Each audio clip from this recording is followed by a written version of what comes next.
Case 1. Betty Broderick, November 5, 1989. 5:30 in the morning. The sun hasn't risen yet over the affluent Marston Hills neighborhood of San Diego.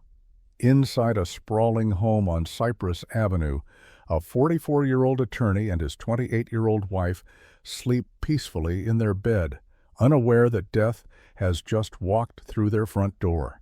The intruder? Betty Broderick, not a stranger, not a random burglar, but Dan Broderick's ex-wife, a woman who once had everything and was about to make sure that if she couldn't have it, no one would. Let's rewind, because Betty Broderick's story, it started like a fairy tale. 1965, Notre Dame University, 17-year-old Elizabeth Ann Bisceglia, Betty to everyone, met 21-year-old Dan Broderick at a college dance. He was a senior about to enter Cornell Medical School. She was pursuing her degree at the College of St. Mary's. And Dan, he was smitten. Dan never once wavered from his goal of making me his wife, Betty would later write. Some called it romantic. Others, looking back, they'd call it obsessive. They married in April 1969 in an elaborate ceremony in Tuckahoe, New York. Betty wasn't just a pretty face at the altar. She became Dan's everything. While he pursued his medical degree at Cornell, she worked. While he decided medicine wasn't his calling and switched to Harvard Law School, she supported him. She was the secretary, the breadwinner, the cheerleader. And then the babies came, 4 children in rapid succession: Michael, Lee, Danny, Rhett. Betty Broderick was living the dream she'd been sold. Marry the ambitious man, support him through school, raise his children, and then, finally, reap the rewards when he became successful. And successful he became. By the 1980s, Dan Broderick was one of San Diego's most prominent medical malpractice attorneys. The money poured in. The family moved into a stunning home in La Jolla. They were San Diego royalty, country club memberships, luxury cars, the whole package. Betty had done everything right. She'd sacrificed her own ambitions, her own education, her own career. She'd raised 4 kids practically alone while Dan built his empire. She'd earned this life. And then Dan took it all away. 1983. Dan hired a new legal assistant. Her name was Linda Kolkina, 21 years old, blonde, beautiful, and according to Betty, dressed inappropriately for an office. Betty's suspicions weren't paranoid, they were accurate. Dan was having an affair. But when Betty confronted him, he denied it, gaslit her, made her feel crazy, told her she was imagining things. And then, in February 1985, he walked out. He literally walked out 3 months after his 40th birthday party with a red Corvette and a 21-year-old, Betty later told reporters. He's got a scarf around his neck, and he wanted those Ray-Ban sunglasses from Risky Business. I said, "You're it. You are the cover of Midlife Crisis magazine." She tried to laugh about it. But inside, Betty Broderick was burning. What followed wasn't just a divorce, it was total warfare. Dan Broderick was a lawyer, a damn good one, and he used every tool in his arsenal. He drained their joint bank accounts. He fought her for custody of the kids. He had her arrested multiple times. He got restraining orders.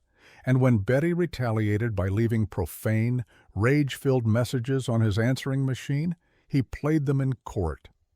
Betty's behavior escalated. She drove her car through the front door of Dan's new house. She smeared a Boston cream pie on his bed and belongings. She spray-painted obscenities on his walls. She called his office relentlessly, leaving messages so vulgar they made secretaries cry. He was trying to make me look crazy, Betty insisted, and maybe he was. But the thing is, she was becoming crazy. The divorce dragged on for 4 years. 4 years of legal fees, court dates, accusations, and bitterness.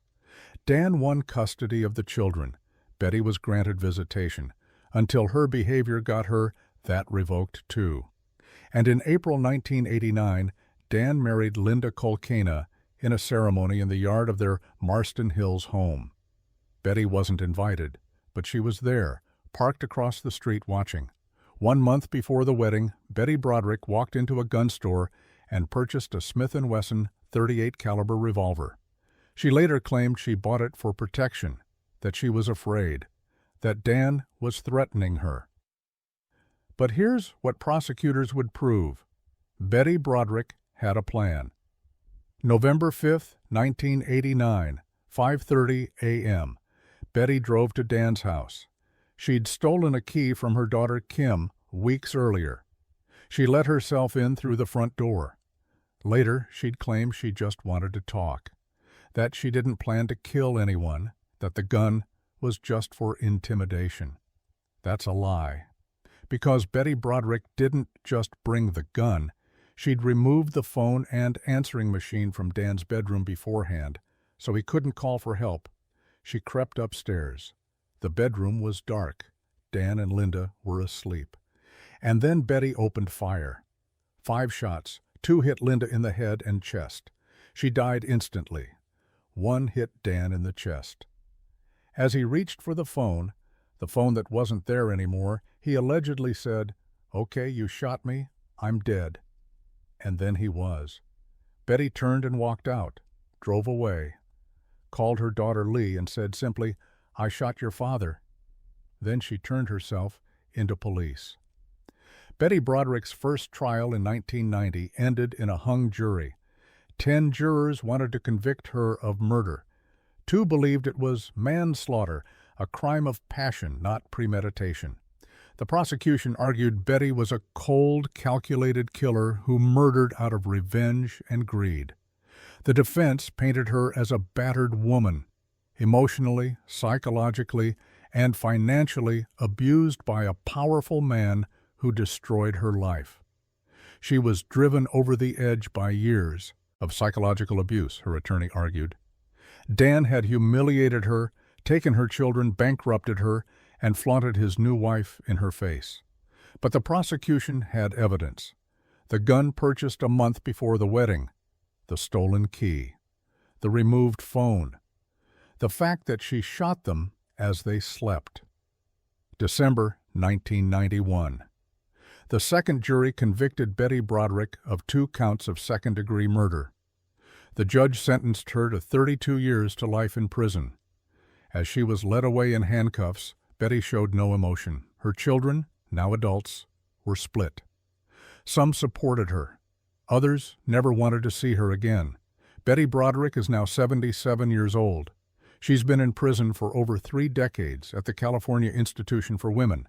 She's been up for parole 3 times, in 2010, 2017, and most recently in 2024.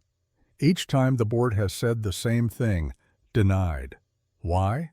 Because Betty Broderick has never truly accepted responsibility. To this day, she believes in her heart and in her mind that they deserve to die, a parole official said in 2017. In interviews, Betty insists she was the real victim, that Dan drove her to it, that she was defending herself, somehow, by murdering 2 sleeping people. "I have met all criteria for parole," she wrote in a letter. "Now I am only a political prisoner." Her children remain divided. 2 support her release, 2 oppose it. Dan Broderick's brother Larry told CNN that Betty's story is a tissue of lies. "Dead people have no rights," he said bitterly. "A person can slander and libel and say anything they want about a dead person, and you can't stop it." Betty won't be eligible for parole again until 2032. She'll be 84 years old, if she's still alive. The Betty Broderick case became a cultural phenomenon.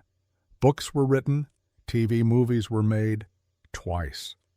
And in 2020, the second season of the true crime series Dirty John told her story to a new generation. People were, and still are, divided. Some see Betty as a villain, a narcissist who couldn't let go, a murderer who deserves to die in prison. Others see her as a cautionary tale, a woman destroyed by a man who used the system against her, a victim who snapped. But here's the thing. Even if Dan Broderick was emotionally abusive, even if he did manipulate the divorce proceedings, even if Betty was driven to the brink, she still chose murder. She didn't have to steal that key. She didn't have to buy that gun. She didn't have to walk into that bedroom and pull the trigger 5 times. Betty Broderick had options. She could have rebuilt her life. She could have focused on her children. She could have moved on. Instead, she chose to destroy everything, including herself. So what do we make of Betty Broderick? Was she a villain? A victim? Both? The answer is complicated because real life isn't a movie. People aren't simply good or evil. Betty Broderick was a woman who gave up everything for her husband, and when he betrayed her, she couldn't cope. Her rage consumed her. Her obsession destroyed her, and in the end, she destroyed 2 lives and ruined countless others. Dan and Linda Broderick are buried together in San Diego. Their families still grieve. Betty's children grew up without a mother because she chose revenge over them. And Betty? She sits in a prison cell, insisting she's innocent, waiting for a parole board that will likely never set her free. Because some betrayals are unforgivable, and some crimes, they destroy more than just the victims. Betty Broderick's story isn't just about murder. It's about what happens when obsession replaces love, when bitterness replaces healing, and when revenge becomes the only thing left to live for. She was the perfect wife until she became the perfect killer. Case 2, Stacy Castor Anti-Freeze. It's in every garage in America.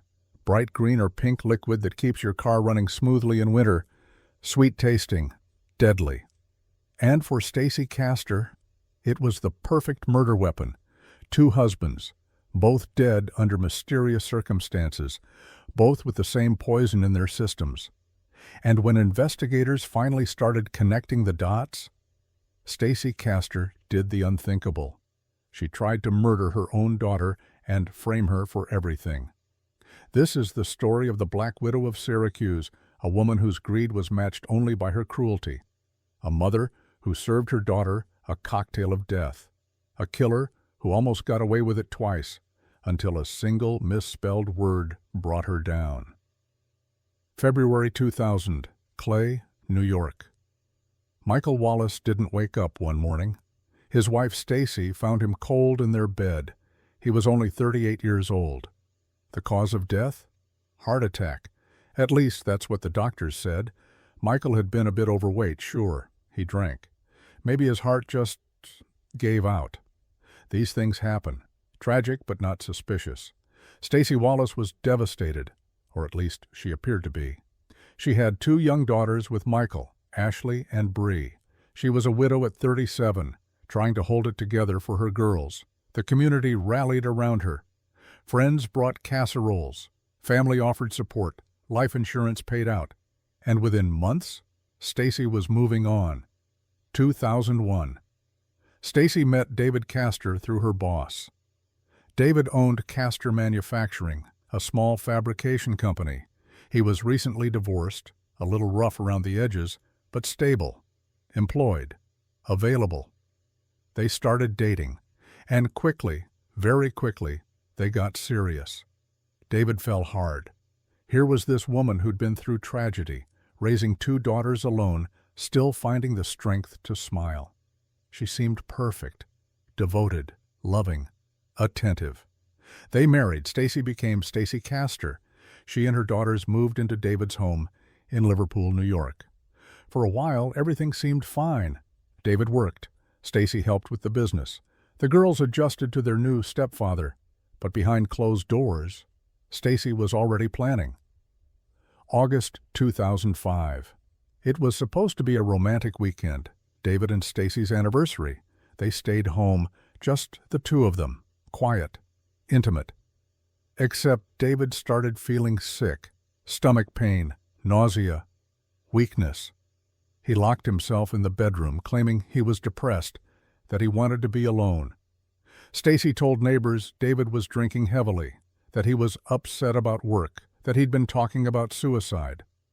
August 22, 2005. Stacy called 911, frantic. David wouldn't come out of the bedroom. She was worried he'd hurt himself. There was a shotgun under the bed. When paramedics arrived, they found David Castor dead on the bedroom floor. Next to him, an empty bottle of antifreeze and a glass with residue. It looked like suicide, a man who drank poison rather than face his problems. But investigators had questions. Why would someone kill themselves with antifreeze? It's an agonizing, slow death. And David Castor didn't seem like the suicidal type. Still, the evidence pointed to self-infliction. Stacy was grief-stricken. She'd now lost 2 husbands. What were the odds? Detectives started digging, literally. They looked into Michael Wallace's death. Heart attack at 38, with no prior heart problems? And now Stacy's second husband dies of poisoning? They exhumed Michael Wallace's body. The autopsy revealed something horrifying. Ethylene glycol, antifreeze, in his system. Michael Wallace hadn't died of a heart attack. He'd been poisoned. Suddenly, David Castor's death looked very different. This wasn't suicide. This was murder. And Stacy Castor was the only common denominator. Investigators began piecing together the method. Stacy had access to both men. She prepared their food, their drinks. And antifreeze? It's sweet tasting, easy to hide in juice, soda, or alcohol. Medical examiners determined that both men had been poisoned over several days. Slow, deliberate dosing that mimicked illness before the final lethal amount. But how did she administer it? Investigators found a turkey baster in the Castor kitchen garbage. It tested positive for ethylene glycol and David's DNA. Stacy had literally squirted poison into her husband's mouth, probably while he was too weak to resist. Then she staged the scene to look like suicide. Cold, methodical, evil. September 2007, 2 years after David's death. Investigators were closing in. They'd exhumed Michael's body. They were asking questions. Stacy knew an arrest was coming, so she hatched a plan. A desperate, twisted plan. If she was going down, her daughter was going down with her. September 12, 2007. Ashley Wallace, Stacy's 20-year-old daughter, came home from her first day of college. Detectives had just informed her that her father, Michael Wallace, had been poisoned. Ashley was devastated, confused. Stacy called her. "Come home," she said. "We need to talk. We've had a hard day." Ashley came home, and Stacy offered her a drink. "Let's just get drunk," she told her daughter. "We deserve it after today." Ashley drank what her mother gave her. The next day, Stacy invited Ashley to drink again. This time, the drink tasted awful. "Nasty," Ashley later said. But her mom insisted. "Just drink it." Ashley did. 17 hours later, Ashley's younger sister Bree found her unconscious in her bed, barely breathing. Next to her, a 750-word suicide note on the computer confessing to murdering both Michael Wallace and David Castor. Paramedics rushed Ashley to the hospital. Doctors said she was 15 minutes from death. Her system was full of vodka and crushed pills, painkillers, antidepressants, enough to kill her. Stacy stood in the hospital crying, telling everyone how she couldn't believe her daughter would do this. That Ashley must have been racked with guilt, that she'd killed 2 men and couldn't live with it. But investigators weren't buying it. Remember that suicide note? The one where Ashley supposedly confessed to everything? Investigators examined it closely, and they found something damning. The word antifreeze was misspelled 4 times in the note. Every single time it was written as anti-free, no Z. Weird, right? Except detectives remembered something. During interviews, Stacy Castor always said anti-free when talking about antifreeze. It was her verbal tic, her pronunciation. Ashley didn't spell it that way, but Stacy did. Investigators pulled the computer's metadata. The suicide note had been typed on Stacy's home computer while Ashley was at school. hours before Ashley came home and drank the poisoned cocktail. Stacy Castor had typed a fake confession, poisoned her own daughter with vodka and pills, planned to let her die and be blamed for 2 murders. And she almost pulled it off. January 2009. Stacy Castor went on trial for murder. The prosecution's case was overwhelming. Michael Wallace, poisoned with antifreeze. Life insurance payout to Stacy. David Castor poisoned with antifreeze. Stacy inherited his business and estate. She'd even changed his will to exclude his son. Ashley Wallace, attempted murder. The suicide note was written in Stacy's words on Stacy's computer at a time when Ashley wasn't home. The turkey baster, the computer forensics, the misspelling. Witness after witness testified to Stacy's behavior, her lack of grief, her eagerness to move on, her greed. Ashley took the stand, pale, emotional. She told the jury about the drinks her mother gave her, about waking up in the hospital, learning she'd been 15 minutes from death. "My mother tried to kill me," Ashley said, "and she tried to blame me for murdering my father." The courtroom was silent. Stacy's defense? She claimed Ashley did write the note, that Ashley was guilty, that she, Stacy, was the real victim here, a grieving wife whose daughter was a murderer. The jury didn't believe her. February 5, 2009. After 4 days of deliberation, the jury reached a verdict. Guilty of second-degree murder in the death of David Castor. Guilty of attempted second-degree murder of Ashley Wallace. Guilty of forging David Castor's will. Stacy Castor showed no emotion. She'd been convinced she'd outsmarted everyone. But a misspelling, one single word, had destroyed her entire plan. Judge Joseph Fahey didn't mince words at sentencing. "In my 34 years in the criminal justice system, as a lawyer and a judge, I have seen serial killers, contract killers, killers of every variety and stripe," he said. "But I have to say, Mrs. Castor, you are the worst." He continued, "If there is a ceiling in terms of evil, she is at the ceiling." Stacy Castor was sentenced to 51 years to life in prison. She would never breathe free air again. As she was led away, Ashley and Bree Wallace sat in the courtroom holding each other. Their mother, the woman who should have protected them, had tried to murder one of them and frame her for killing their father. How do you recover from that? Stacy Castor was transferred to Bedford Hills Correctional Facility in New York. She never admitted guilt, never showed remorse. In interviews, she maintained her innocence, insisting she was framed, that Ashley was the real killer. But the evidence didn't lie. The computer forensics didn't lie. And that misspelled word, antifree, didn't lie. June 11, 2016. Stacy Castor was found dead in her prison cell. She was 48 years old. The cause of death was never publicly disclosed. Some speculated natural causes. Others wondered if she'd finally found a way to take control on her terms. Either way, Stacy Castor died behind bars, just 7 years into her sentence. She never expressed regret, never apologized to her daughters, and she never saw freedom again. Ashley Wallace survived, but the scars, physical and emotional, remain. "I hate my mother for ruining so many people's lives," Ashley said in an interview. "What gave her the right to play God with people? I still love her, but I hate her at the same time." Ashley has since rebuilt her life. She's spoken publicly about her experience, hoping to help others recognize the signs of abuse and manipulation. Bree Wallace has largely stayed out of the public eye, trying to process the unimaginable betrayal. David Castor's family mourned a man who trusted the wrong woman. His son from a previous marriage had been cut out of the will, another casualty of Stacy's greed.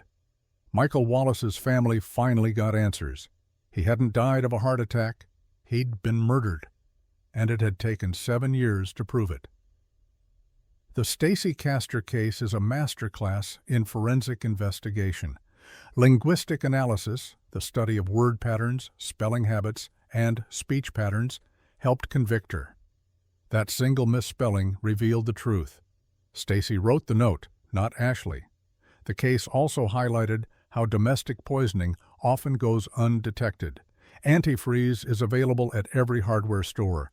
Ethylene glycol poisoning mimics illness, flu-like symptoms, weakness, confusion. By the time victims are critically ill, it's often too late. Stacy Castor murdered 2 men and tried to murder her own daughter. She used a common household product as her weapon. She manipulated medical professionals, police, and her own family. And she almost got away with it. But evil, no matter how clever, leaves a trail. And in Stacy's case, that trail was spelled Antifree. What drives a mother to poison her own child? Greed, yes. Stacy wanted the money, the insurance payouts, the estate, the business. But it's more than that. It's about control, about being willing to destroy anyone, even your own daughter, to save yourself. Stacy Castor didn't just kill for money. She killed because she could. Because she thought she was smarter than everyone else. Because she believed she'd perfected the formula, both literally and figuratively. She was wrong. The Black Widow of Syracuse spun a web of lies, poison, and betrayal. But in the end, it was her own words, her own voice, that trapped her. Stacy Castor's story isn't just about murder. It's about the cold calculation of a woman who valued money over human life, even the life of her own daughter. She was a mother, a wife, a killer, and she died as she lived, alone, unrepentant, and notorious. The woman who spelled her own doom with 4 little letters, F-R-E-E. Case 3, Jodi Arias, June 4, 2008, Mesa, Arizona. A camera lies on a bathroom floor soaking wet, covered in blood. Inside its memory card are dozens of photos, intimate moments between 2 lovers captured just hours earlier. And then, the final photos. Time-stamped images of a man being murdered, accidentally captured, deleted, but recoverable. The victim, Travis Alexander, a 30-year-old motivational speaker with his whole life ahead of him. The killer, Jodi Arias, his ex-girlfriend who couldn't accept that it was over. She stabbed him 27 times, slit his throat ear to ear, shot him in the head, and then she calmly walked away, leaving behind a blood-soaked crime scene that would shock the nation. But here's the twist. She documented the entire thing. This is the story of a woman so obsessed, so consumed by jealousy, that when she couldn't have Travis Alexander, she made sure no one else could either. Welcome to one of the most sensational murder trials in American history. Welcome to the case of Jodi Arias. September 2006, Las Vegas, Nevada. Jodi Arias was 26, working in sales for a company called Prepaid Legal Services. She wasn't particularly successful, wasn't particularly ambitious, but she was there, at a convention in Vegas, where the company's top performers gathered. And that's where she met Travis Alexander. Travis was 28, handsome, charismatic, a rising star in the company. He was a motivational speaker who'd overcome a difficult childhood. His parents were drug addicts. He'd been raised in foster care. And now he preached the gospel of success, both professional and spiritual. He was a devout Mormon, active in his church, well-loved in his Mesa community. Jodi approached him. They hit it off. Travis was drawn to her. She was attractive, attentive, interested in everything he had to say. By the end of the night, he'd invited her to the company's formal dinner as his guest. It was, by all accounts, instant chemistry. I went from intrigued by her to interested in her to caring about her deeply to realizing how lucky I would be to have her as part of my life forever. Travis wrote in an email to a friend, "She is amazing." But Travis had no idea who Jodi really was. Jodi moved from California to Mesa to be closer to Travis. They started dating, and for a while it seemed perfect. Except it wasn't. Travis was Mormon. Jody converted, quickly, some would say conveniently, to Mormonism. But Travis was serious about his faith. Premarital sex was forbidden. Temptation was everywhere. And yet, Travis and Jody couldn't stay away from each other. Their relationship was intensely physical. Despite his religious beliefs, despite his guilt, they were sexually involved almost immediately. He was a 29-year-old virgin before he met Jody, a friend later said, and then she happened. But the relationship was also toxic. Travis was hot and cold. One moment he'd tell Jody he loved her. The next, he'd pull away, saying they needed to follow Mormon teachings, that their relationship was sinful. Jody became obsessed. When Travis tried to create distance, she clung tighter. She hacked his Facebook and email accounts. She followed him. She showed up unannounced at his house, sometimes letting herself in when he wasn't home. His friends noticed. She was dangerous, one friend later testified. We told Travis that over and over, but he didn't listen. In June 2007, Travis officially broke up with Jody. But breaking up didn't mean she was gone. Not even close. After the breakup, Jody's behavior escalated. Travis started dating other women, women from his church, women who shared his values. And Jody? She watched. She'd peek through his windows. She'd sneak into his house using a garage code he'd never changed. She'd slash the tires of women who came to visit him. Travis knew. He confronted her. He sent her messages calling her out, telling her to leave him alone, but he also kept sleeping with her. Yes, even after the breakup, Travis and Jody continued their sexual relationship. Secret, hidden from his church, his friends, his family. Travis was ashamed. He knew what he was doing violated his beliefs, but he couldn't seem to stop. "You are the worst thing that ever happened to me," he texted her in one message. But in the next breath, he'd invite her over. It was a toxic, destructive cycle. And Jody? She held on to hope that they'd get back together, that if she just waited long enough, Travis would realize he loved her. He wouldn't. June 2008. Travis was planning a trip to Cancun with a woman named Mimi Hall, a blonde, devout Mormon he was interested in. It wasn't a romantic trip, at least not officially. But Jody knew what it meant. Travis was moving on, and if Jody couldn't have him, no one would. On June 2nd, Jody borrowed gas cans from an ex-boyfriend. She rented a car, a white Ford Focus. She dyed her hair from blonde to brown. She turned off her cell phone, and then she drove to Mesa. It was over 1,000 miles from her home in California. But Jody made the trip. She filled those gas cans so she wouldn't have to stop for gas in Arizona, so there'd be no record of her being there. On June 4th, around 1 a.m., Jody Arias arrived at Travis Alexander's house. She later claimed he invited her, that it was a surprise visit, and he was thrilled to see her. The truth? We'll never know for sure. What we do know is that Jody and Travis spent the day together. They had sex. They took photos, intimate, explicit photos, using Travis's digital camera. And then, later that afternoon, they took more photos. Travis in the shower, posing, smiling. Those would be the last photos of Travis Alexander alive. 5:29 p.m. The camera captures a photo of Travis sitting in the shower, water streaming down. 5:30 p.m. Another photo. Travis looks up at the camera. 5:31 p.m. A photo of the ceiling. Accidental. The camera has been dropped. 5:32 p.m.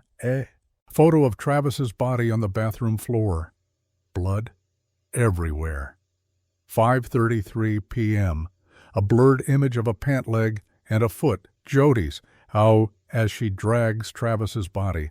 All of these photos were time-stamped. All of them were later recovered from the camera's memory card, even though Jody tried to delete them and threw the camera in the washing machine.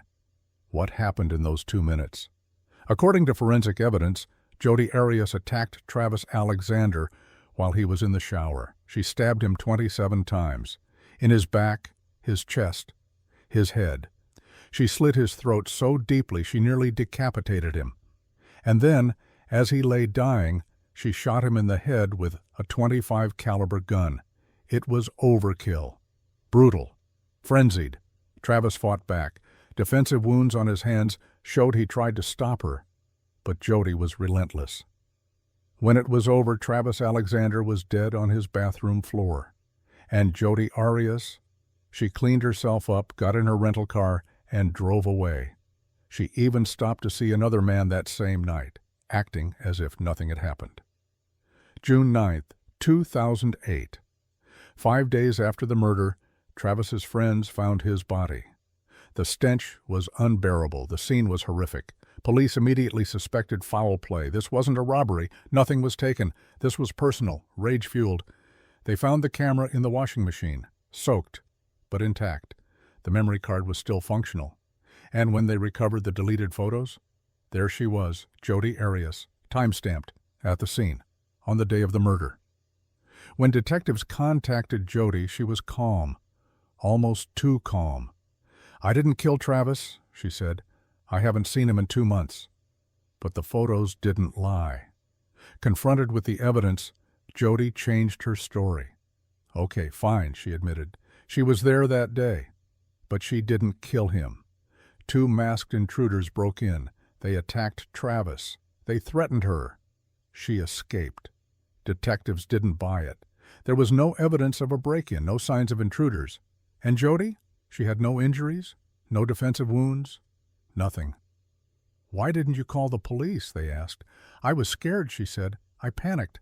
It was a lie, and everyone knew it. July 15th, 2008. Jodi Arias was arrested at her grandparents' home in California and charged with first-degree murder. During interrogation, she stuck to her intruder story. She even did a headstand in the interrogation room. Bizarre behavior that would later be played in court. But by the time her trial began, Jodi had changed her story again. Now she claimed self-defense. "Travis attacked her," she said.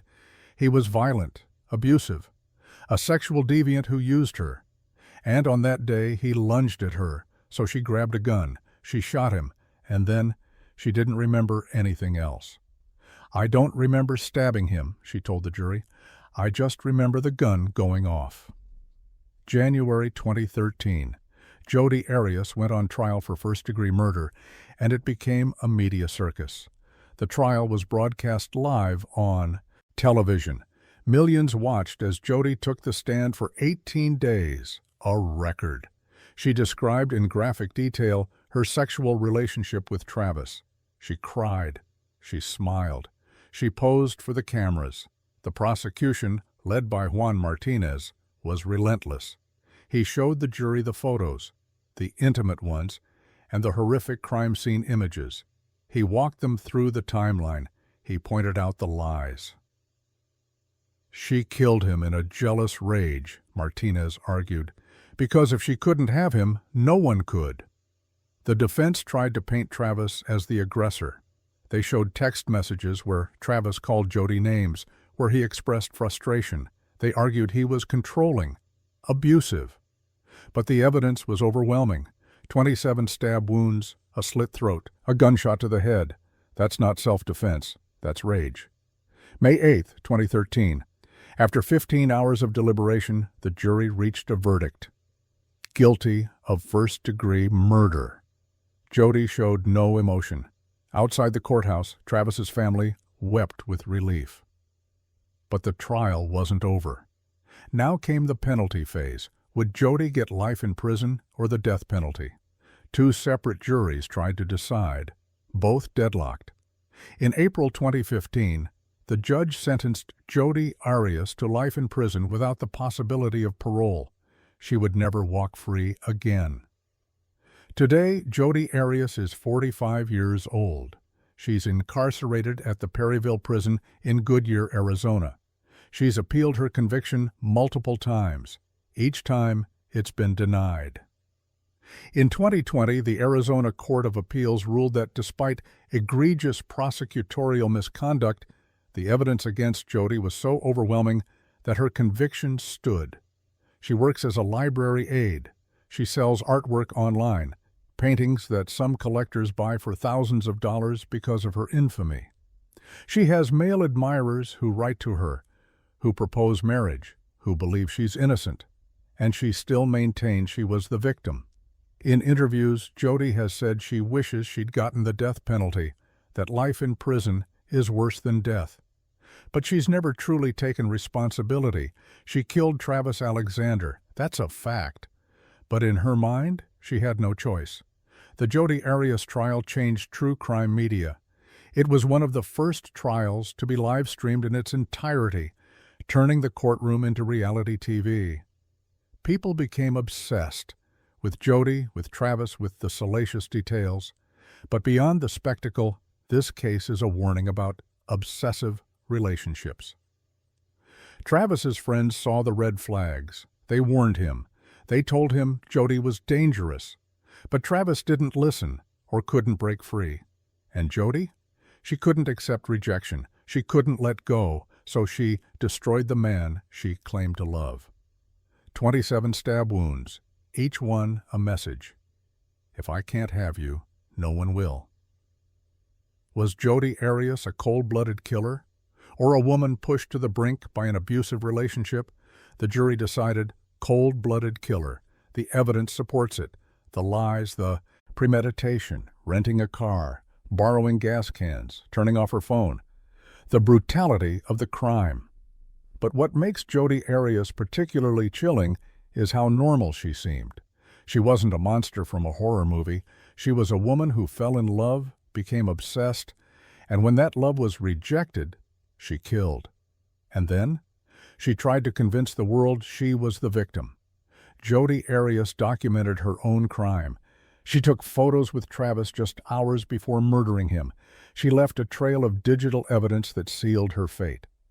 She's a reminder that obsession, when left unchecked, can turn deadly, and that sometimes the most dangerous person in your life is the one who claims to love you most. Case 4. Janane Jones. Imagine this. You rush your baby to the hospital. Maybe it's just a routine checkup, maybe a minor illness, nothing serious. The nurses smile. They're professionals, trained, trusted. They take your child into their care. And then, your baby stops breathing. Doctors rush in. Crash carts. Chaos. They manage to revive your child. Barely. You're told it was a close call, a mystery. Kids sometimes just crash. Medical anomaly. Except it wasn't an anomaly. It was Janane Jones, a pediatric nurse with a God complex and a syringe full of poison. Between 1981 and 1982, babies died at a statistically impossible rate at Bexar County Hospital in San Antonio, Texas. Children suffered mysterious seizures, sudden cardiac arrests, unexplained respiratory failures. Other nurses noticed. They called her shifts the death shift, because when Janane Jones was working, babies died. And the hospital? Instead of investigating, they covered it up. They destroyed records. They gave her a good recommendation, and they let her walk out the door to kill again. This is the story of one of America's most prolific serial killers, a woman who murdered up to 60 infants and children, a woman who almost walked free in 2018 due to a legal loophole. Welcome to the case of Janane Jones, the Angel of Death.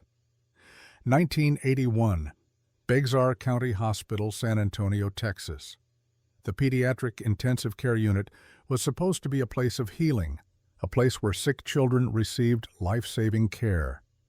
But something was wrong. Babies were dying. Not occasionally, constantly. Children who came in with minor ailments would suddenly crash. Seizures, cardiac arrest, respiratory failure, and sometimes, despite the best efforts of the medical team, they'd die. The nurses noticed a pattern. Janane Jones was always there when it happened. Janane was a licensed vocational nurse, LVN, not a registered nurse, but qualified to administer medications and provide basic care. She'd been working at Bexar County Hospital since early 1981, and she was different. She was dramatic, one nurse later recalled. If a child coded, Janine would be right there, front and center. She'd take charge. She seemed to thrive on the chaos. Other nurses grew suspicious. Children would be stable, and then Janine would go into their room. Minutes later, code blue. But Janine always had an explanation. The baby was sicker than we thought. It was sudden. I did everything I could. And then? She'd stay late. Comfort the grieving parents. Cry with them. Tell them she'd done her best. She seemed like a hero, but she was a killer. Between January 1981 and March 1982, an extraordinary number of children died in the pediatric ICU at Bayard County Hospital. Doctors started pulling the data, and what they found was horrifying. Children were 25 times more likely to suffer cardiac arrest when Janine Jones was working. They were 10 times more likely to die. During one 15-month epidemic period, the death rate in the ICU was unprecedented in modern medicine. This wasn't coincidence. This was murder. A Centers for Disease Control study later confirmed it. There was a direct statistical correlation between Janine Jones's shifts and infant deaths. So the hospital launched an investigation, right? They called the police? They stopped her? No, because a murder investigation meant lawsuits, liability, bad press. So instead, the hospital made a decision: fire all the LVNs and replace them with registered nurses. Janine Jones was asked to resign, and she did. And the hospital gave her a glowing recommendation: no police report, no investigation, no warning to other hospitals. They just let her go, to kill again. 1982, Kerrville, Texas. 60 miles northwest of San Antonio, Dr. Kathleen Holland opened a small pediatric clinic. She needed a nurse. And who did Bayard County Hospital recommend? Janine Jones. Dr. Holland hired her immediately. Janine seemed experienced, caring, dedicated, perfect for a small-town clinic. But within weeks, children started crashing. In a single month, August 1982, 8 children came to the clinic with routine problems: colds, immunizations, minor checkups, and 8 children stopped breathing. One of those children was Chelsea McClellan. She was just 15 months old. September 17, 1982. Petty McClellan brought her daughter Chelsea to Dr. Holland's clinic for a routine immunization. Chelsea was healthy, happy, a normal toddler. Janine Jones administered the shot. Within moments, Chelsea stopped breathing. Janine sprang into action, calling for emergency equipment, performing CPR. Dr. Holland rushed in. They managed to stabilize Chelsea, barely. Petty was terrified. What just happened? She was fine. Janine reassured her. Sometimes babies just react badly to vaccines. She'll be okay. But Janine suggested they bring Chelsea back for observation, just to be safe. September 17, 1982. Later that afternoon, Petty brought Chelsea back to the clinic, and this time, Janine gave Chelsea another injection, supposedly a routine medication. I was holding Chelsea, she was facing me, and Jones gave her the first shot in her left thigh, Petty later testified. Immediately, Chelsea had trouble breathing. Chelsea was trying to say my name, but she couldn't. I was extremely upset. Chelsea went into cardiac arrest, again. This time, they couldn't save her. Chelsea McClellan died in her mother's arms. Janine Jones cried with the family. She told them she'd done everything she could, that sometimes these things just happen. But they didn't just happen. Dr. Holland was devastated and suspicious. 8 children had nearly died in her clinic in 1 month, all while Janine Jones was working. She started investigating, and she found something chilling. 2 puncture marks in a bottle of succinylcholine, a powerful paralytic drug used during surgery. It causes complete muscle paralysis, including the muscles that control breathing. Only Dr. Holland and Janine Jones had access to that locked drug cabinet. Dr. Holland called the police. Investigators exhumed Chelsea McClellan's body. The autopsy revealed lethal levels of succinylcholine in her system. Chelsea McClellan hadn't died from a vaccine reaction. She'd been murdered. And when investigators looked back at Basehor County Hospital, they found the same pattern: children dying with unexplained levels of digoxin, a heart medication, heparin, a blood thinner, and succinylcholine. Genene Jones had been injecting babies with poison. Why? To create medical emergencies. To be the hero who rushed in and saved them. To feel powerful. To control life and death. Except sometimes she couldn't save them, or didn't want to. February 1984, Genene Jones went on trial for the murder of Chelsea McClellan. The prosecution's case was damning. The punctured succinylcholine bottle, testimony from Dr. Holland and other medical staff, the statistical evidence, impossible death rates when Genene worked, testimony from Petty McClellan, who described watching her daughter die after Genene gave her an injection. Genene's defense? She claimed she was trying to help, that she'd given medications to save the children, not kill them. The jury didn't believe her. She was convicted of murder and sentenced to 99 years in prison. In a separate trial, she was convicted of injuring another child, 4-week-old Rolando Santos, by injecting him with heparin. She received a concurrent 60-year sentence. Prosecutors believed Genene had killed many more children, but proving each individual case was difficult. Medical records were missing, destroyed by the hospital to avoid liability. Still, investigators estimated Genene Jones was responsible for the deaths of 40 to 60 infants and children. She would be in prison for the rest of her life, or so everyone thought. 2017. 33 years after her conviction, something terrifying happened. Under a 1977 Texas law designed to reduce prison overcrowding, inmates with good behavior were eligible for mandatory release after serving 1/3 of their sentence. Genene Jones had been a model prisoner, no major infractions, and under that old law, she was scheduled to be released in March 2018. The angel of death was about to walk free. Victims' families were horrified. Petty McClellan, Chelsea's mother, had spent decades advocating for justice. Now the woman who murdered her daughter was about to go free? "I couldn't believe it," Petty said. "This makes no rhyme or reason." But prosecutors weren't giving up. They reopened the case. They exhumed the bodies of children who died during Genene's time at Basehor County Hospital. They analyzed old medical records, what little remained. They built new cases in 2017. A grand jury indicted Genene Jones for 5 additional murders of infants at Basehor County Hospital. Joshua Sawyer, 11 months, Rosemary Vega, 2 years, Patrick Zavala, 4 months, Kimball, Renee Anthony, 2 months, Paul Villarreal, 3 months. The new charges would keep her in prison for life. And then, something shocking happened, January 16, 2020. Genene Jones, now 69, stood in court and pleaded guilty to the murder of Joshua Sawyer.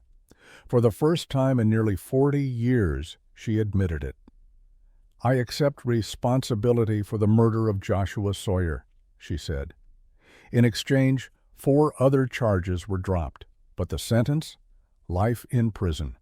Genene Jones won't be eligible for parole until 2037, when she'll be 87 years old, if she's still alive. But here's the truly chilling part.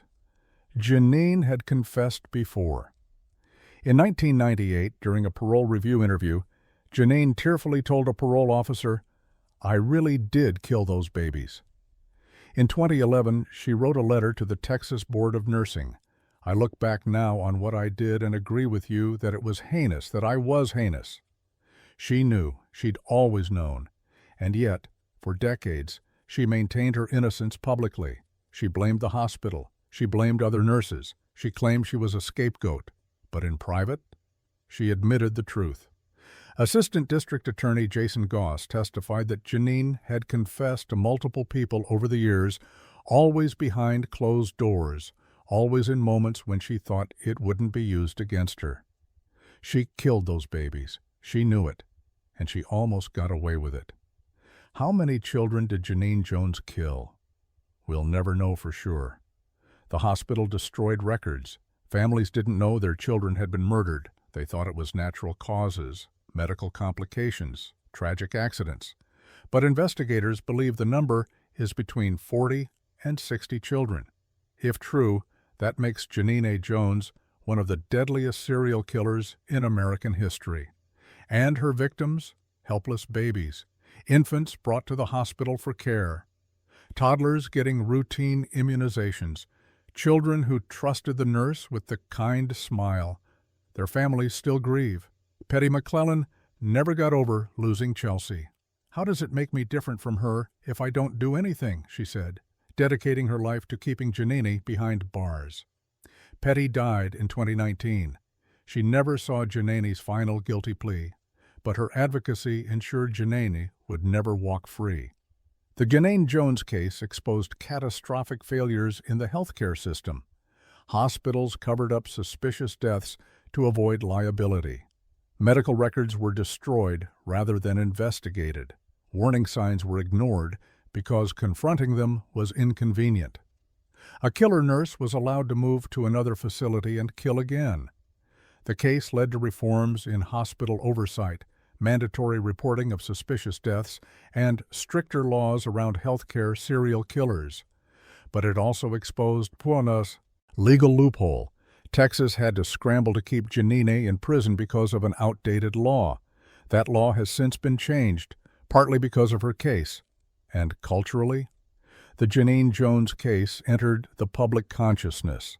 Stephen King cited her as partial inspiration for Annie Wilkes, the killer nurse, in his novel Misery. What drives someone to kill babies? Psychologists who studied Janine Jones diagnosed her with Munchausen syndrome by proxy, a disorder where caregivers harm those in their care to receive attention and sympathy. But it's more than that. Janine craved power. She wanted to be the hero, the one who saved lives, the nurse everyone turned to in a crisis. But she was the one creating the crises. She played God with children's lives. And when they died, she comforted their parents, basking in the attention, the sympathy, the drama. She was a monster in Scrubs. Janine Jones is 75 years old. She's incarcerated in Texas, serving a life sentence. She won't be eligible for parole until 2037. By then, she'll be 87 if she lives that long. Victims' families hope she never leaves prison. With this plea, the odds are she will take her last breath in prison, prosecutor Catherine Babbitt said. And that's exactly where she belongs. Because Janine Jones didn't just kill babies. She betrayed the most fundamental trust in society, that healthcare workers will heal, not harm. She turned a pediatric ICU into a death chamber, and she almost got away with it. Janine Jones is a reminder that evil doesn't always look like a monster. Sometimes it looks like a nurse with a kind smile and a syringe full of poison. She killed up to 60 babies, and the hospital let her. She confessed in private and denied it in public. She was scheduled to walk free in 2018, until prosecutors fought to keep her behind bars. The angel of death will likely die in prison, and every victim's family can only hope that justice, delayed as it was, is finally served. Case 5, Nancy Crampton. The morning of June 2, 2018 started like any other at the Oregon Culinary Institute. Students began filtering into the building around 7:30 a.m., excited for another day of learning the craft that had become their passion. But when they reached the kitchen, where their beloved instructor, Chef Daniel Brophy, should have been setting up for class, they found something that would haunt them forever. Chef Dan lay on the floor in a pool of his own blood. 2 gunshots, one to the back, one to the chest, had ended the life of a man known for his warmth, his dedication to teaching, and his infectious enthusiasm for food. At 63 years old, Daniel Brophy had been living his dream, sharing his love of cooking with students who adored him. Now that dream was over, extinguished in the quiet morning hours before his class arrived. Police scrambled to make sense of the scene. There were no signs of forced entry. Nothing appeared to be stolen. The building's security was intact. Whoever killed Chef Dan had simply walked in, shot him, and walked out. But who would want to murder a beloved culinary instructor, and why? The answer would eventually lead investigators to the last person anyone expected, Dan's wife of 27 years, Nancy Crampton Brophy. But the truly chilling part? She'd literally written an essay about how to do it. Nancy Crampton Brophy fancied herself a romance novelist. She self-published steamy books with titles like The Wrong Husband, The Wrong Lover, and The Wrong Brother. Stories featuring muscular men on their covers and taglines promising that wrong never felt so right. Her books didn't sell particularly well, but Nancy kept writing, kept dreaming of the day her work would finally pay off. On her author website, Nancy painted an idyllic picture of her life with Dan. She described him as a man whose mantra is, "Life is a science project." She wrote lovingly about the chickens and turkeys he raised in their backyard, the vegetable garden he tended, and the hot meal on the table every night he prepared for her. She even recalled the moment she realized he was Mr. Right, when he made her hors d'oeuvres while she took a bath. "Can you imagine spending the rest of your life without a man like that?" she asked her readers. But 7 years before Dan's murder, Nancy had written something else, something far more sinister. In 2011, Nancy published an essay on a writing blog titled How to Murder Your Husband. The piece began with a darkly comic premise. As a romantic suspense writer, I spend a lot of time thinking about murder and, consequently, about police procedure. After all, if the murder is supposed to set me free, I certainly don't want to spend any time in jail. She went on to detail various methods for killing a spouse, weighing the pros and cons of each approach. Knives? Too messy. Poison? Traceable. Hiring a hitman? Risky. But guns? Loud, messy, requires some skill, she wrote, though. She noted potential issues with noise and the need for decent aim. Nancy even addressed motive in her twisted how-to guide, listing reasons someone might want their spouse dead: financial gain, infidelity, falling in love with someone else, or abuse. She concluded with a chilling reminder. But let me say clearly for the record, I don't like jumpsuits, and orange isn't my color. At the time, the essay seemed like a writer exploring dark themes for her fiction, a creative exercise, nothing more. But in hindsight, it would read like a confession in blueprint form. By 2018, Nancy and Dan's financial situation had become dire. The romance novels weren't generating income. The couple had drained their retirement savings years earlier. Bills were piling up. The life Nancy had envisioned, the successful author married to a chef who cooked for her, was crumbling under the weight of economic reality. But Dan had something Nancy didn't: life insurance. Multiple policies, in fact, totaling more than $1.5 million when combined with other assets. Prosecutors would later argue that to Nancy, the math was simple and brutal. Dan Brophy was worth almost $1.5 million to Nancy Brophy if he was dead, and he was worth a life of financial hardship if he stayed alive. Nancy began planning. In the year leading up to the murder, she spent $15,000 on guns and gun parts, a staggering amount for a couple supposedly drowning in debt. She purchased ghost gun kits that would be untraceable. She bought a Glock barrel on eBay. She researched how to load, clean, and assemble firearms through online videos and searches. Her internet history painted a damning picture. Searches for cleaning a Glock 17, searches for loading a 9mm Glock, and, perhaps most damning, a bookmarked article titled 10 Ways to Cover Up a Murder. In January 2018, Nancy had a ghost gun kit delivered to their home. She never built it. The following month, she purchased a Glock barrel online. Then, she began researching exactly how to use it. On June 2nd, Nancy's plan went into motion. She woke early, leaving their home in the pre-dawn darkness. Traffic cameras captured her distinctive minivan traveling toward the Oregon Culinary Institute during a precise 13-minute window, the exact time frame when Dan was murdered. Nancy claimed she had no memory of making this drive. She later testified that she suffered from retrograde amnesia, caused by the trauma of learning her husband had been killed. A psychologist called by the defense supported this claim. But prosecutors had a different explanation. It was a lie, plain and simple. Dan arrived at the culinary school around 7:00 a.m., as he did every morning. He was alone, preparing the kitchen for his students. This was Nancy's window. She knew his routine. She knew when he'd be vulnerable. She knew exactly where to find him. 2 shots rang out in the empty building.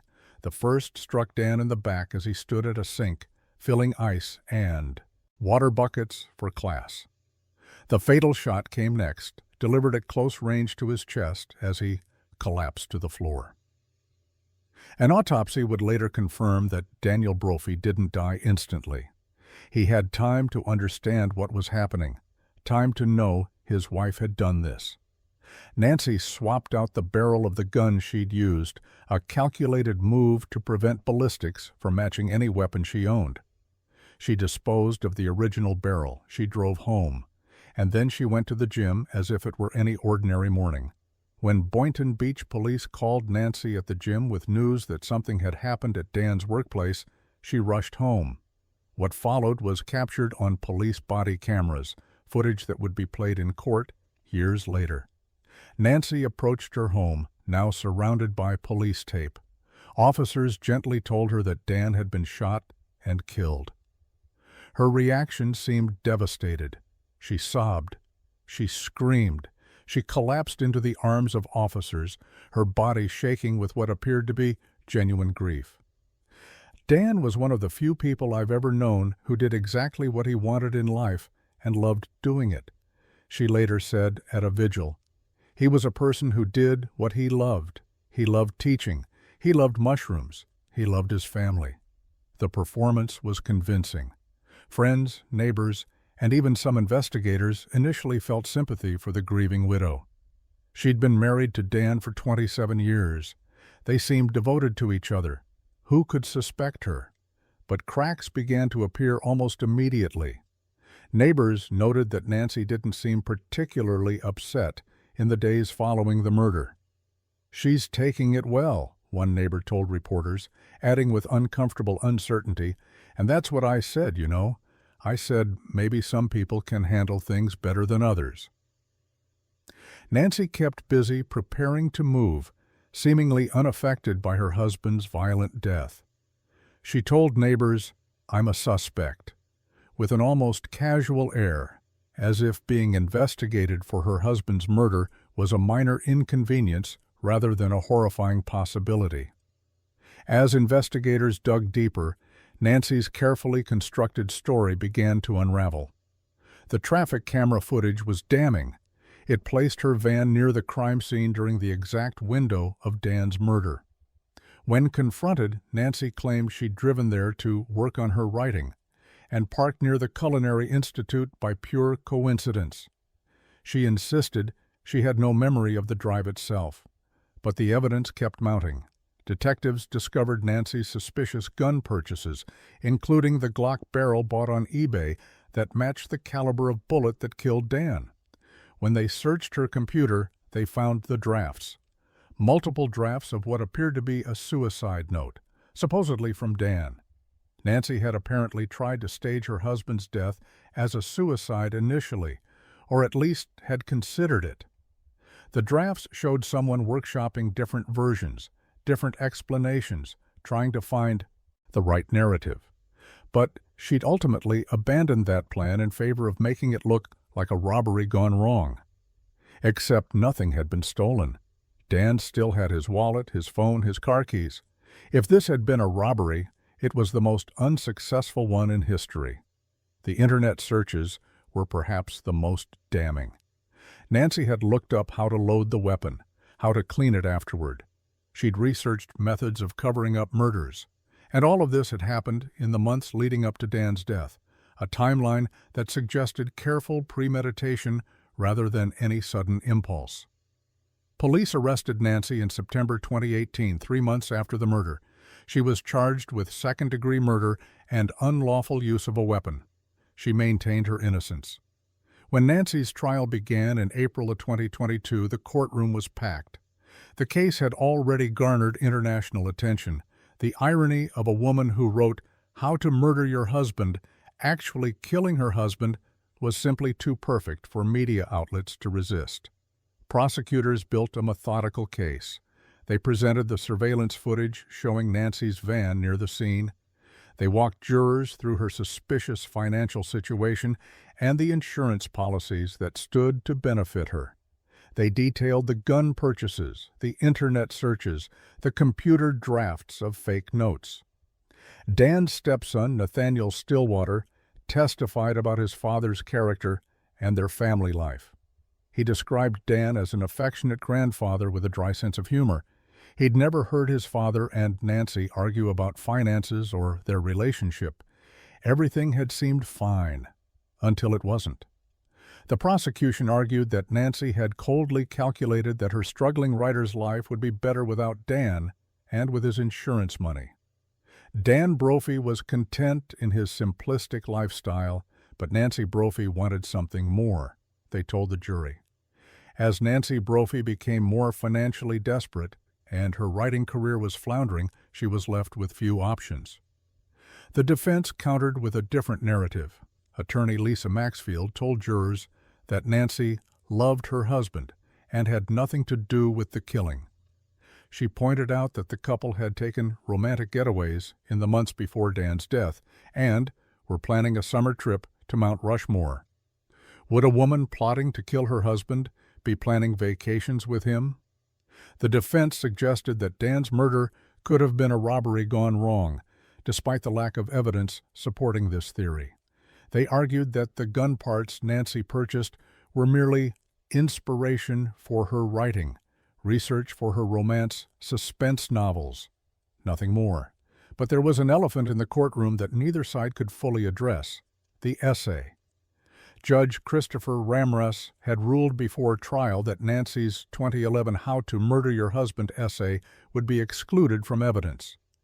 The essay was 7 years old, he reasoned, and any minimal probative value of an article written that long ago is substantially outweighed by the danger of unfair prejudice.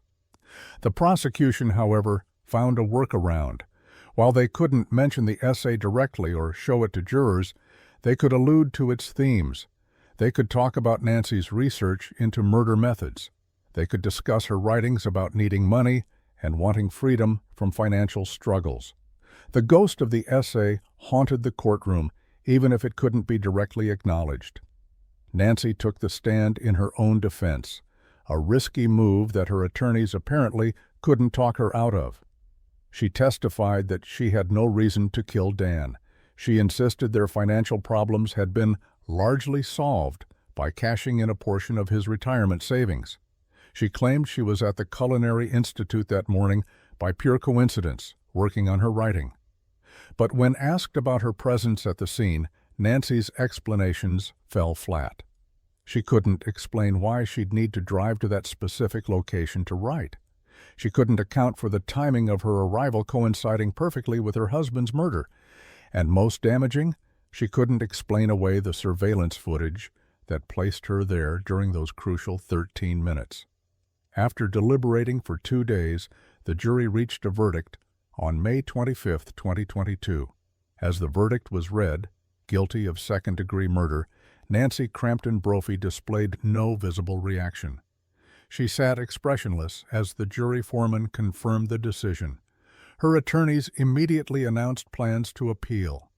In the gallery, Dan's family and friends wept with relief. It had been nearly 4 years since that morning at the Culinary Institute. 4 years of waiting for justice. 4 years of living with the knowledge that someone they loved had been murdered by the person who should have loved him most. At her sentencing hearing on June 13, 2022, Nathaniel Stillwater addressed the court. His words were raw with pain and anger. "You are a monster, and I'm ashamed that I have to admit to my children that people like you walk among us undetected. You lived in the shadow of a great human being." Judge Ramras sentenced Nancy to life in prison with the possibility of parole after 25 years. She would be 96 years old before she could even be considered for release. For all practical purposes, it was a life sentence.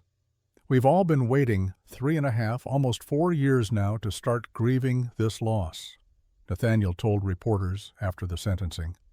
To finally have some closure has been very important and meaningful for our family, and we feel that we can start to move on and remember my father always, but begin that process of starting to grieve. The case of Nancy Crampton Brophy forces us to confront an uncomfortable truth. Sometimes the most dangerous people are those who've spent years studying how to get away with murder. Nancy wasn't some impulsive killer who snapped in a moment of rage. She was a woman who'd literally written about murder methods, insurance motives, and evading detection. And then, when faced with financial desperation and a husband who stood between her and $1.5 million, she put her research into practice. The irony of her 2011 essay is almost too perfect to be believed. She wrote about not wanting to wear orange jumpsuits, about making sure murder would set her free without landing her in jail. She analyzed methods and motives with a writer's attention to detail. And 7 years later, she executed a plan that incorporated everything she'd researched: the untraceable gun barrel, the careful timing, the attempt to avoid leaving evidence. But Nancy made one critical error in her research. She underestimated modern police work.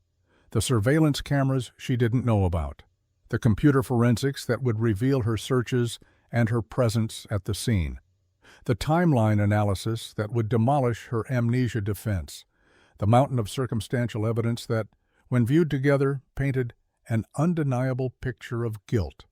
Today, Nancy Crampton Brophy sits in Coffee Creek Correctional Facility, maintaining her innocence despite overwhelming evidence. She insists she loved Dan. She claims the evidence is circumstantial and coincidental. She clings to her story of memory loss and unfortunate timing, but the jury saw through the performance. They understood that the woman who wrote How to Murder Your Husband had done exactly that. The romance novelist who penned stories about wrong men feeling so right had written her own ending, one where the villain gets caught, the hero dies, and justice, though delayed, eventually prevails. Dan Brophy's students remember him fondly. They remember his patience, his passion for teaching, his genuine joy in watching others discover the magic of cooking. They remember a man who'd found his calling and lived it every day. And they remember that his life was stolen by the woman he'd supported, encouraged, and loved for 27 years. A woman who saw him not as a husband, but as a problem to be eliminated. The case serves as a chilling reminder that evil doesn't always look like we expect. Sometimes it looks like a struggling writer in a comfortable suburban home. Sometimes it dresses up as financial desperation or creative research, and sometimes, just sometimes, evil is stupid enough to write down its plans and leave a paper trail that leads straight to a prison cell. Nancy Crampton Brophy will have plenty of time to write now, but she'll be doing it in orange, the color she once joked wasn't hers, and the story she'll be living is one where the murderous wife gets exactly what she deserves: life behind bars, haunted by the irony of her own words and the memory of the man she killed for money she'll never spend. Reality mimicked her dark fiction, but unlike in her novels, this wrong wife didn't get away with it. This Time justice got the final word.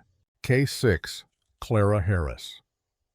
The Nassau Bay Hilton held special significance for Clara and David Harris. It was there on Valentine's Day 1992 that they'd exchanged vows and begun their life together. The elegant hotel near Houston's Johnson Space Center had witnessed their happiest moment. Clara in her wedding gown, David beaming beside her, both filled with dreams of the future they'd build together. 10 years later, that same hotel parking lot would become a crime scene. The location of their wedding would transform into the site of David's brutal death, and the woman in the white dress would be replaced by a woman in a silver Mercedes-Benz, her face twisted with rage, her foot pressing the accelerator as she ran over her husband's body. Once, twice, 3 times. The symbolism was almost too perfect, too theatrical to be real. But it was real. Horrifyingly, devastatingly real. And it was all caught on video. Clara Suarez had achieved the immigrant success story. Born in Colombia, she'd come to the United States with ambition burning in her heart, and a determination to make something of herself. She worked hard, put herself through dental school, and established a thriving practice. She was even crowned Mrs. Columbia Houston, a beauty queen with brains, drive, and a bright future. When she met David Harris, it felt like destiny. He was an orthodontist. They shared the world of dentistry, understood the demands of the profession, spoke the same professional language. He was charming, successful, and when he looked at Clara, she felt like the only woman in the world. Their wedding at the Nassau Bay Hilton on Valentine's Day was the fairy tale complete. Together, they built an empire. Their chain of orthodontic and dental offices became wildly successful, generating millions of dollars annually.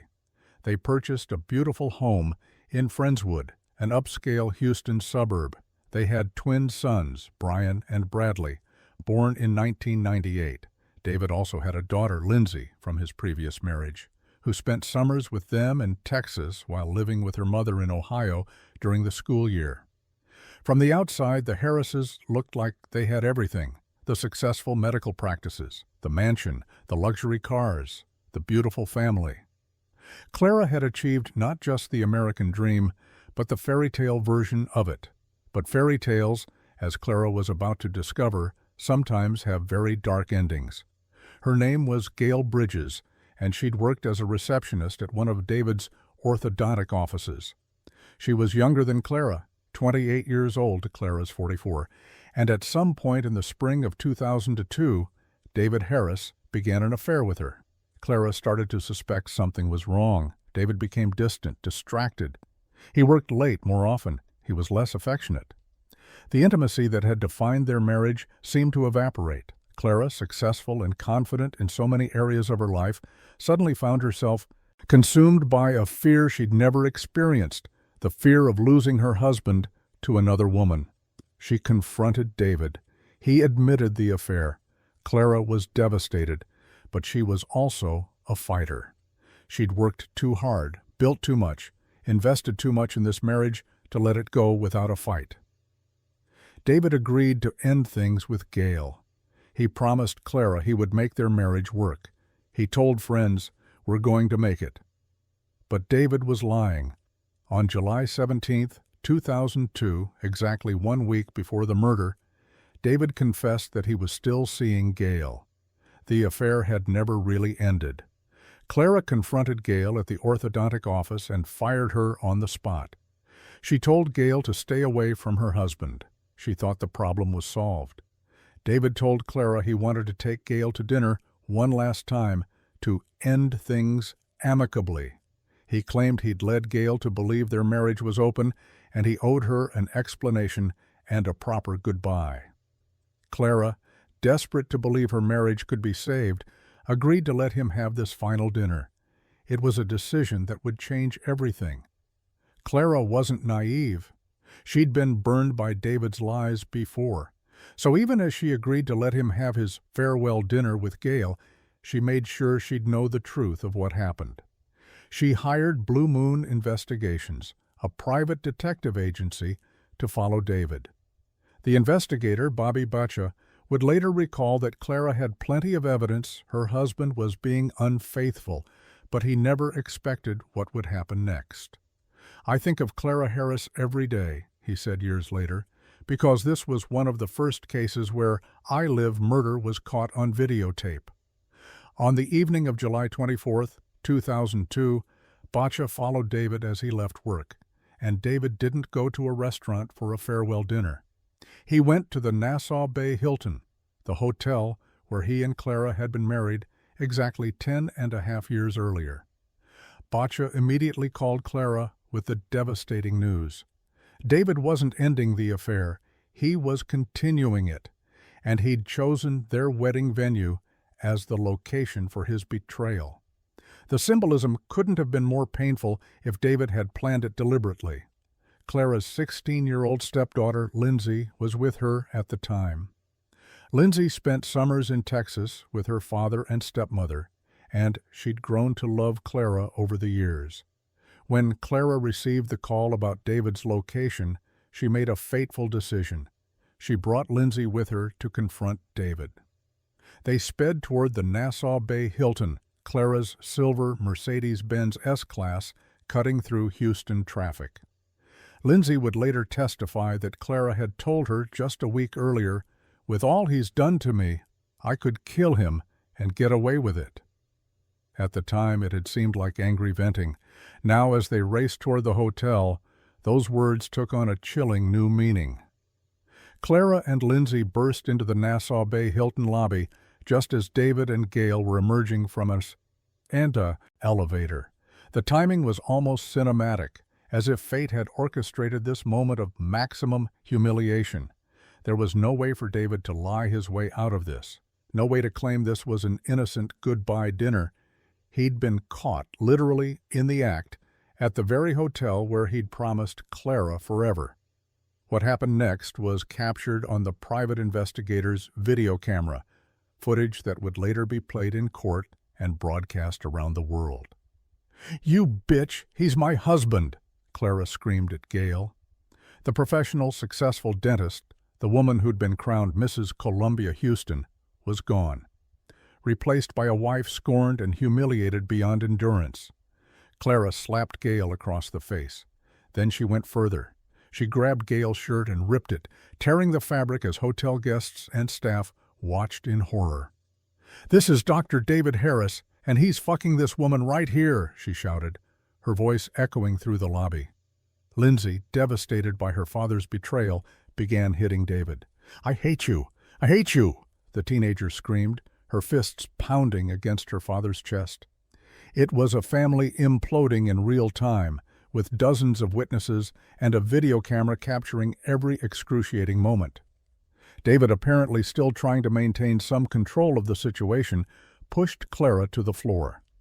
Hotel security intervened, escorting Clara and Lindsay out of the lobby and toward the parking lot. The confrontation seemed to be over, but it wasn't, not even close. Clara and Lindsay made it to the Mercedes. The private investigator, Bobby Bacha, was still filming from his vehicle in the parking lot. He'd captured the lobby confrontation. Now he was about to capture something far worse. David and Gail emerged from the hotel and began walking across the parking lot toward Gail's SUV. They were trying to leave, to escape the scene of this public humiliation. David was probably thinking the worst was over, his wife was angry, his marriage might be finished, but at least the immediate confrontation had ended. He was wrong. Clara, sitting in the driver's seat of her Mercedes with Lindsay in the passenger seat, saw David and Gail walking toward Gail's vehicle. Something inside her snapped.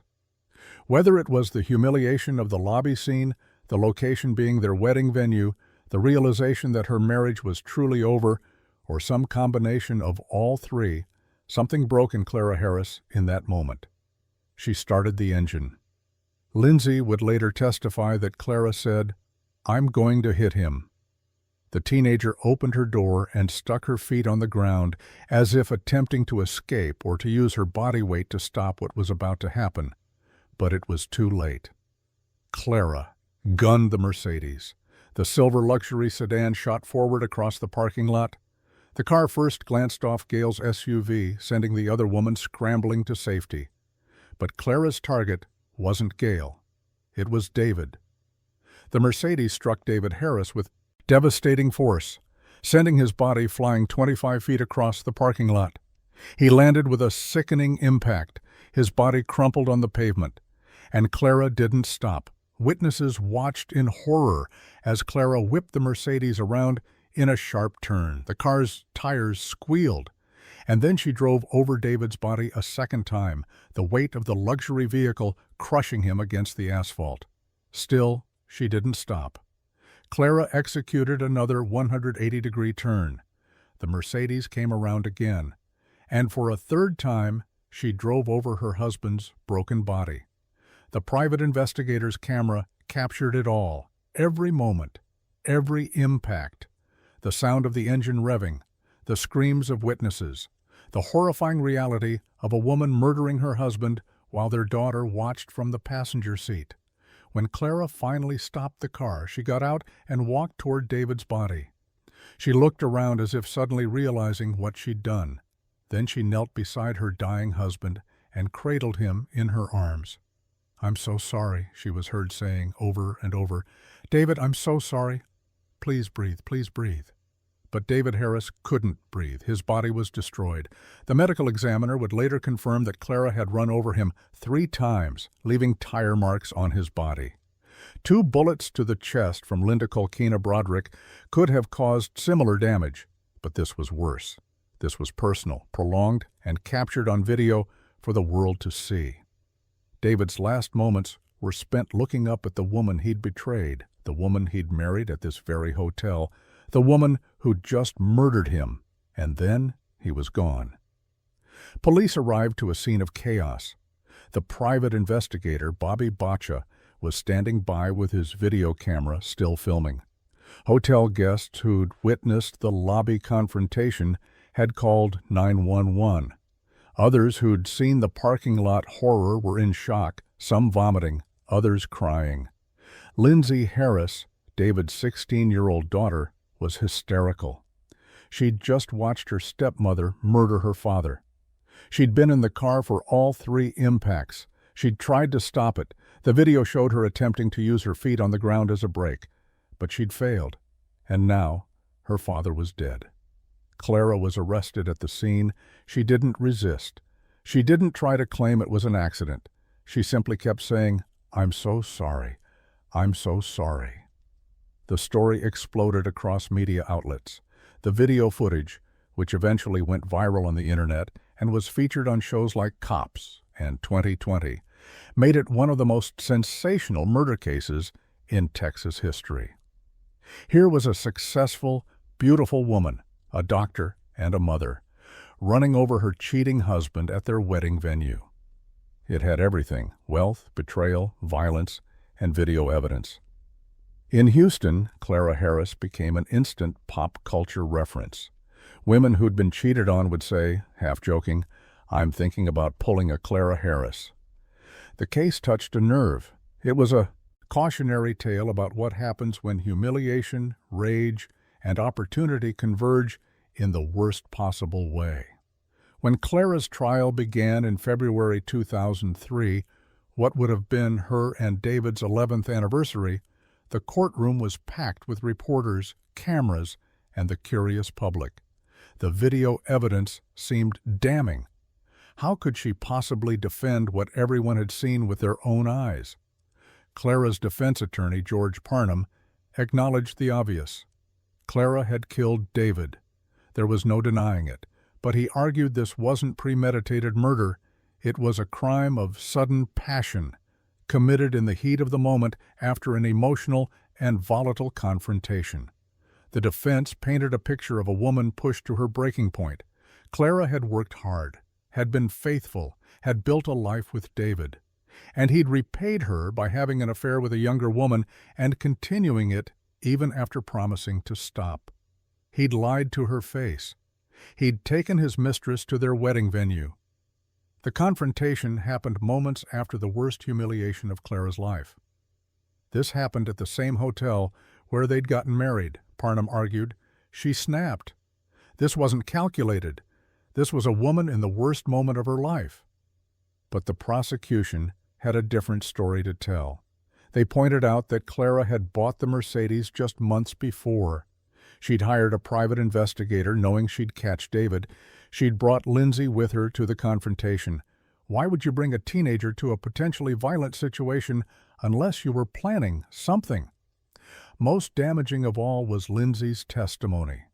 David's daughter, now 16, took the stand and told the jury what Clara had said just a week before the murder. With all he's done to me, I could kill him and get away with it. Lindsay also testified that on the night of the killing, as they drove toward the hotel, Clara said, "I'm going to hit him." And when the Mercedes bore down on David in the parking lot, Lindsay claimed Clara accelerated deliberately, saying moments before impact, "I'm going to hit him." The video footage was played in court. Jurors watched, some covering their mouths in horror, as the silver Mercedes struck David once, then made a sharp turn and struck him again, then backed over him a third time. The defense claimed Clara only meant to hit Gail's SUV and accidentally struck David. But the video made that story impossible to believe. Even Clara's own testimony hurt her case. During cross-examination, prosecutors played part of a police interview from the night of the murder. In it, Clara stated that she wanted to hurt her husband. The prosecution stopped the tape there.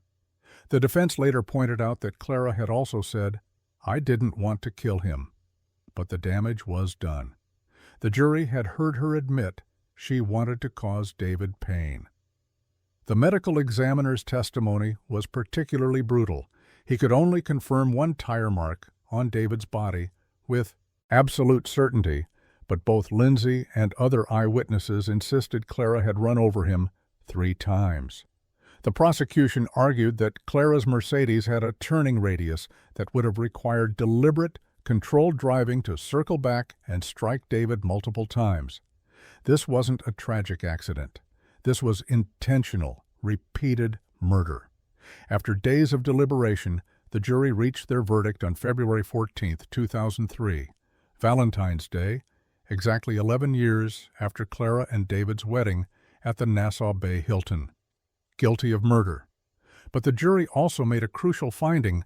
They determined Clara had acted with sudden passion.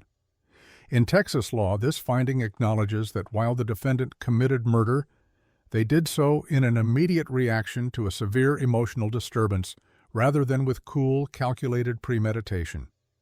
The sudden passion finding was significant because it reduced Clara's sentencing range. Instead of facing up to life in prison, she faced a maximum of 20 it's about 20 years. Judge Carol Davies sentenced Clara to exactly that, 20 years in prison, the maximum allowed under the sudden passion finding, plus a $10,000 fine. It makes you realize how serious what was really going on was, David's family said after the verdict.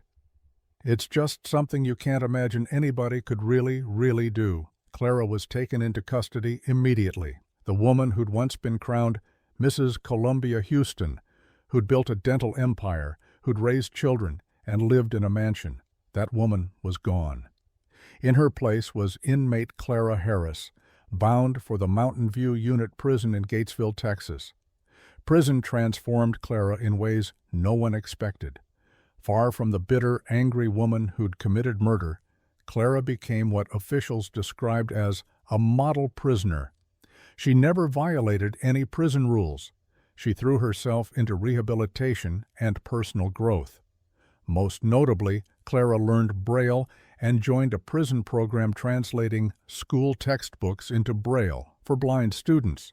She worked several hours every day on this project, using her intelligence and education to help others.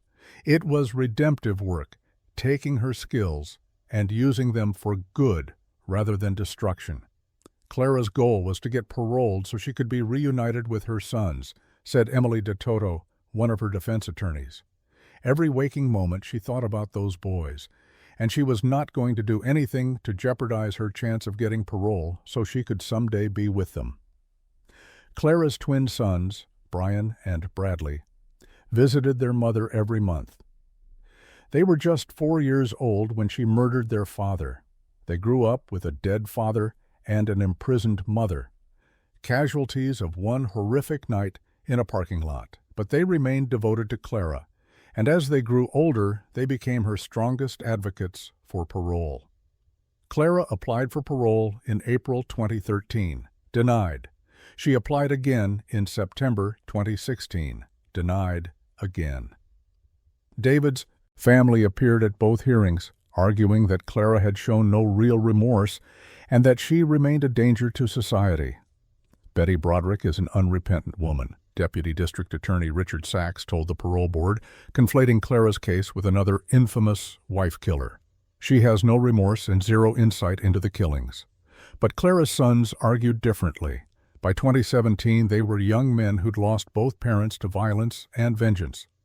They told the parole board that denying their mother's release meant they'd lost both father and mother to the events of July 24, 2002. They needed her, and they believed she'd paid her debt to society.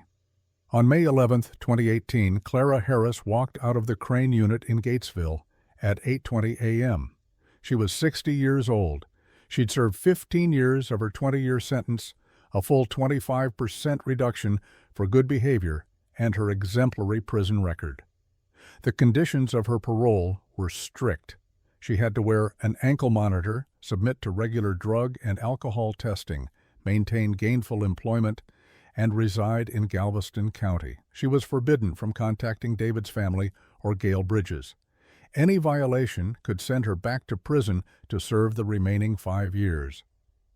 Clara arrived home in Harris County in the early afternoon. When reporters approached her vehicle with cameras, she begged them, "Please don't do this to my family. I would just like privacy, please. Respect that. I'm sure that y'all can understand. But don't do this to my family. Even if you do it to me, don't do it to them, please." Her voice was quieter now, humbler. The rage that had defined her worst moment was gone, replaced by a woman who simply wanted to rebuild what remained of her life with her sons. In 2020, Clara petitioned for early release from parole. Her request was granted. On February 11, 2023, her parole officially ended. Clara Harris was finally fully free. She is now 65 years old, older than David ever got to be. She lives quietly, away from the spotlight that once consumed her case. Her dental license was revoked after her conviction, so the career she'd worked so hard to build is gone forever. But she has her sons, and she has her freedom. Lost in the sensational details of Clara's case is the profound tragedy of Lindsay Harris. She was 16 years old when she watched her stepmother murder her father. She'd been in the car for all 3 impacts. She'd tried to stop it, sticking her feet out the door in a desperate attempt to slow the Mercedes. Lindsay testified against Clara at trial, her voice breaking as she recounted the events of that night. She told the jury about Clara's threats the week before. She described the moment Clara said, "I'm going to hit him." She watched as prosecutors played the video of her father's death over and over. At one hearing, she testified that Clara had told her, "With all he's done to me, I could kill him and get away with it." A week later, Clara had done exactly that, and Lindsay had been forced to watch. The psychological trauma of being present for your parents' murder, of being unable to stop it despite your desperate attempts, is almost incomprehensible. Lindsay lost both her father to death and her stepmother to prison in one horrific night. Her entire family structure was destroyed because 2 adults couldn't handle infidelity and humiliation in a healthy way. There's no happy ending for Lindsay Harris.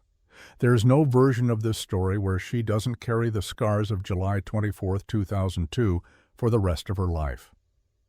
Clara Harris's case forces us to confront uncomfortable questions about passion, betrayal, and the limits of human endurance. David Harris's affair was a betrayal. No one disputes that.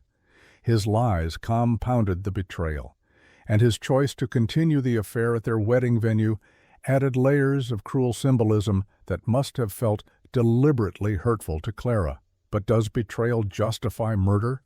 Do we sympathize with Clara as a woman pushed past her breaking point, or do we condemn her as a killer who chose vengeance over walking away? The jury's sudden passion finding suggests they saw some nuance. This wasn't Betty Broderick buying a gun a month before and waiting for the perfect moment. This was a woman who snapped after catching her husband with his mistress at the very place they'd pledged their lives to each other. In that framework, Clara's crime is tragic rather than purely evil, a life ruined by a single moment of losing control. But the video tells another story. The first impact might have been passion, rage, humiliation, the desire to hurt David the way he'd hurt her. But the second impact? The third? The sharp turns required to circle back and strike him again? Those suggest something more deliberate, more controlled. Those suggest a woman who kept choosing, in real time, to keep murdering her husband. And then there's Lindsay.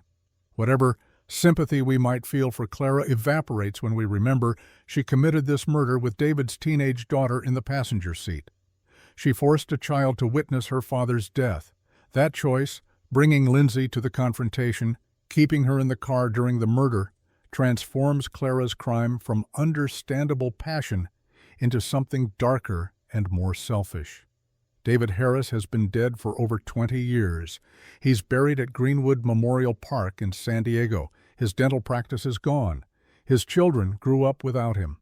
Whatever dreams he had for his life ended in a hotel parking lot at age 44, crushed under the wheels of a Mercedes-Benz driven by the woman he'd married. Gail Bridges, the mistress who sparked the tragedy, disappeared from public view after the trial. She was a footnote in Clara's story, the catalyst but not the main character. Whether she feels guilt, whether she thinks about David, whether she's moved on and rebuilt her life, these remain mysteries. Lindsay Harris is now in her late 30s. We can only hope she's found some measure of peace, though the trauma of what she witnessed will never fully leave her. Brian and Bradley Harris, Clara's twin sons, are now in their mid-20s. They've had their mother back in their lives since 2018. Whether that relationship can ever be normal after what happened, after their mother murdered their father, is unknowable from the outside. And Clara herself? She's 65 years old, living quietly, trying to rebuild some semblance of a life from the ruins of her worst moment. She can never practice dentistry again. She can never undo July 24, 2002. She can never bring David back, or give Lindsay her father, or restore the family she destroyed. But she's free. And David is dead. And that imbalance, that fundamental injustice, is what makes this case so difficult to process emotionally. Clara gets to have breakfast with her sons. David is in a grave. Clara gets to see sunsets, taste good food, feel the breeze on her face. David's last sensation was the weight of a Mercedes-Benz crushing his body for the third time while his teenage daughter screamed. The Nassau Bay Hilton still stands. People still get married there, though probably not on July 24th, and probably not couples named Harris. The parking lot has been repaved, the bloodstains long since scrubbed away. But the ghost of what happened there haunts anyone who knows the story. This wasn't an alley where a stranger attacked someone. This wasn't a dark road where a crime of opportunity occurred. This was a hotel parking lot in broad daylight, with dozens of witnesses, with a private investigator's camera rolling, with a teenage girl in the passenger seat screaming for her stepmother to stop. And Clara didn't stop. She could have. She had 3 separate opportunities to stop. After the first impact, she could have pulled over, realized what she'd done, and called for help. But she didn't. She turned the wheel, found David's broken body, and ran over it again. and then she did it a third time. That's what separates passion from premeditation. Passion is the first impact, the rage, the snap, the loss of control. But the second and third impacts, those were choices. Clara Harris made the choice 3 separate times to murder her husband. The video doesn't lie. The tire marks on David's body don't lie. The witnesses don't lie. And the jury, after hearing all the evidence, didn't buy the story that this was a tragic accident or a woman so out of control she didn't know what she was doing. Clara knew exactly what she was doing. She was running over the man who'd betrayed her at the location that symbolized their broken vows while his daughter watched. She was transforming their wedding venue into his death scene. She was writing the final chapter of their marriage in blood and tire marks. And then, when it was over, when David lay dying on the asphalt, Clara cradled him and cried and said she was sorry. But sorry doesn't bring back the dead. Sorry doesn't erase the trauma inflicted on Lindsay. Sorry doesn't rebuild the lives destroyed that night. The Mercedes-Benz S-Class 430, silver, elegant, expensive, became a murder weapon. The Nassau Bay Hilton, romantic, memorable, special, became a crime scene. And Clara Harris, successful, beautiful, accomplished, became a murderer. 3 impacts, 3 choices, 1 life destroyed, 1 killer caught on camera, and 1 lesson that should be burned into all our minds. No betrayal, no matter how painful, justifies murder. Ever. Case 7. Kelly Cochran. In the dense forests of Michigan's Upper Peninsula, where nature remains largely untouched by human intrusion, and the winters are brutal enough to keep most people indoors, locals like to say they live in God's country. It's beautiful, pristine, and isolated. The kind of place where neighbors know each other, where trust runs deep, and where everyone assumes the worst thing that could happen is a harsh winter or a bear sighting.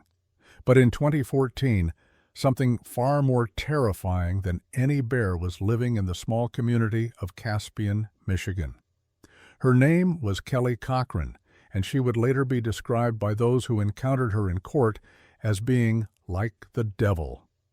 By the time her killing spree ended, she would be connected to at least 2 murders, suspected of many more, and accused of something so grotesque that even hardened investigators struggled to believe it, serving her lover's dismembered remains to unsuspecting neighbors at a backyard barbecue.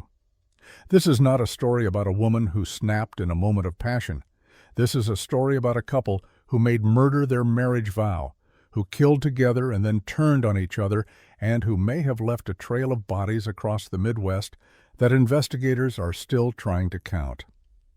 Welcome to the nightmare of Kelly and Jason Cochran. Kelly and Jason Cochran were childhood sweethearts from Merrillville, Indiana, a working-class town less than an hour's drive from Chicago. They'd grown up as neighbors, watching each other from across the fence line, playing together as children. When they got older, their friendship blossomed into romance, and they married young. 2 kids from next door who thought they'd found their forever in each other. They seemed like an odd couple to those who knew them. Kelly was outgoing, talkative, charismatic, the type of person who could work a room and make everyone feel like her best friend. Jason was quieter, more reserved, often standing off to the side while Kelly commanded attention. But they complemented each other, or so it seemed. They started a business together, servicing swimming pools, working side by side to build something of their own. But according to Kelly, and this is where the story becomes difficult to verify, tangled in lies and manipulation, they also made a pact on their wedding night, a dark, twisted agreement that would define their marriage and ultimately destroy them both. The pact was simple and horrifying. If either spouse ever cheated, the unfaithful spouse would have to kill their lover or be killed by the betrayed spouse. Kelly would later claim she thought it was a joke, that she didn't take it seriously. But prosecutors would argue that this marriage pact was very real, very deliberate, and very much enforced when Kelly broke her vows and fell for a man named Christopher Regan. By 2013, Jason Cochran's body was failing him. After 10 years of physical labor servicing swimming pools, his back had given out. The pain was constant, debilitating. He couldn't work anymore. The bills piled up and Kelly struggled to keep them afloat financially while Jason dealt with chronic agony. They decided to leave Indiana and start fresh in Michigan's Upper Peninsula. Jason had heard that marijuana was legal there, and he hoped it might help manage his pain better than the opioids doctors had been prescribing. Kelly was game for the adventure. Maybe a change of scenery would help their struggling marriage. Maybe the beauty of the North Woods would heal what was broken between them. They settled in Caspian, a former mining community that had seen better days. The houses were cheap, the population sparse, the winters brutal. It was the kind of place where people moved to disappear, to start over, to escape whatever they'd left behind. Kelly found work at a factory manufacturing parts for naval ships. It was hard work, but she was good at it, and she made friends easily. One of those friends was a man named Christopher Regan.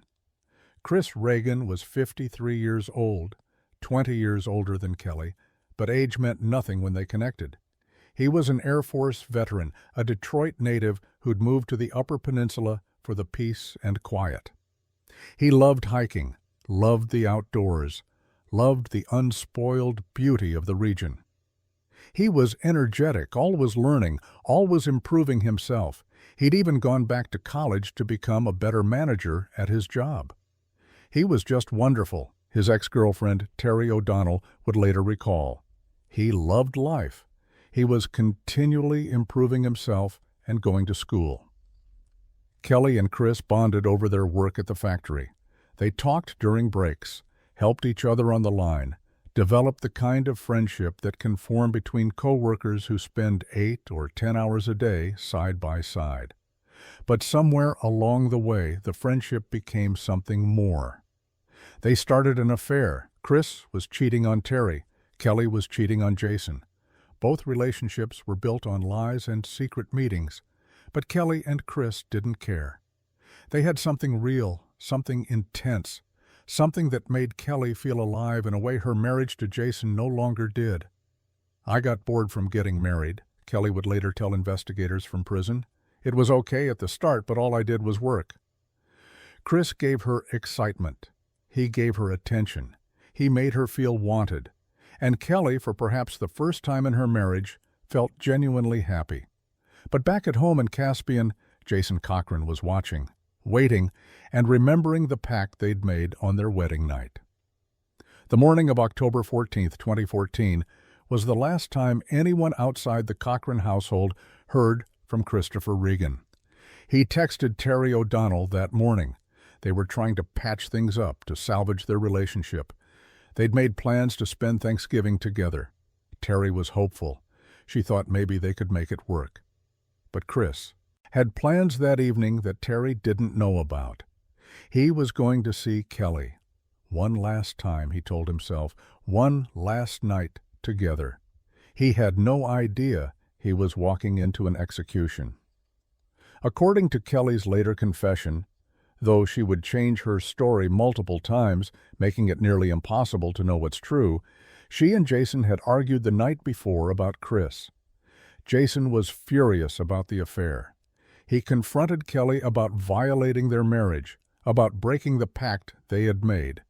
Kelly claimed Jason gave her an ultimatum: lure Chris to their house and Jason would forgive her, but only if she helped Jason kill him. Kelly agreed. She called Chris and invited him over. The promise of sex was implicit. Chris came willingly, probably thinking he was meeting his lover for another secret encounter. When he arrived at the Cochran home in Old Caspian, Kelly led him to the bedroom. They began having sex. And then Jason Cochran emerged from the shadows with a .22 caliber rifle and shot Christopher Regan in the head at point-blank range. The sound of the gunshot echoed through the quiet neighborhood. Neighbors heard it. Some would later report hearing something else too, the sound of power tools running late into the night. Chris Regan died instantly. collapsing on top of Kelly mid-coitus. Jason had executed his wife's lover exactly as the marriage pact demanded. Infidelity had been punished. The score had been settled. But now they had a body to deal with. What happened next is the stuff of nightmares. Kelly later confessed that she retrieved an electric saw for Jason. Together, over the course of several hours, they dismembered Christopher Regan's body. They cut him into pieces small enough to fit into garbage bags. They worked methodically, clinically, as if they'd done this before. The neighbors who heard the power tools running late into the night, they were hearing the murder weapon being used not to kill, but to dispose of the evidence. Kelly and Jason bagged up the remains and loaded them into their vehicle. They drove deep into the woods, the same pristine forest that Chris had loved so much, where he'd hiked and found peace. And they dumped his body parts among the trees. They scattered the pieces, making it nearly impossible for anyone to find a complete body, even if they stumbled across some remains. They kept Chris's car and drove it to the outskirts of town, parking it where it would eventually be found. Inside the car, they left a post-it note with directions to their house, a detail so bizarre, so inexplicable, that it seems almost like they wanted to be caught, or perhaps they simply didn't think clearly in the aftermath of murder. When they returned home, Kelly and Jason cleaned. They scrubbed the bedroom. They disposed of bloody materials. They tried to erase any evidence that Christopher Regan had ever been in their house. And then they went about their lives as if nothing had happened. 10 days after Chris Regan disappeared, Terry O'Donnell reported him missing to the Iron River Police Department. It wasn't like Chris to just vanish. He'd been in contact with her that morning, making plans for Thanksgiving. And then, nothing. No calls, no texts, complete silence. When police searched Chris's home, they found it in complete disarray, uncharacteristic for a man who was organized and neat. His phone was missing, but his car was found on the outskirts of town, and inside was that strange post-it note with directions to a house in Old Caspian, the house of Kelly and Jason Cochran. Police drove out to talk to the couple. Kelly answered the door with a smile, friendly and outgoing.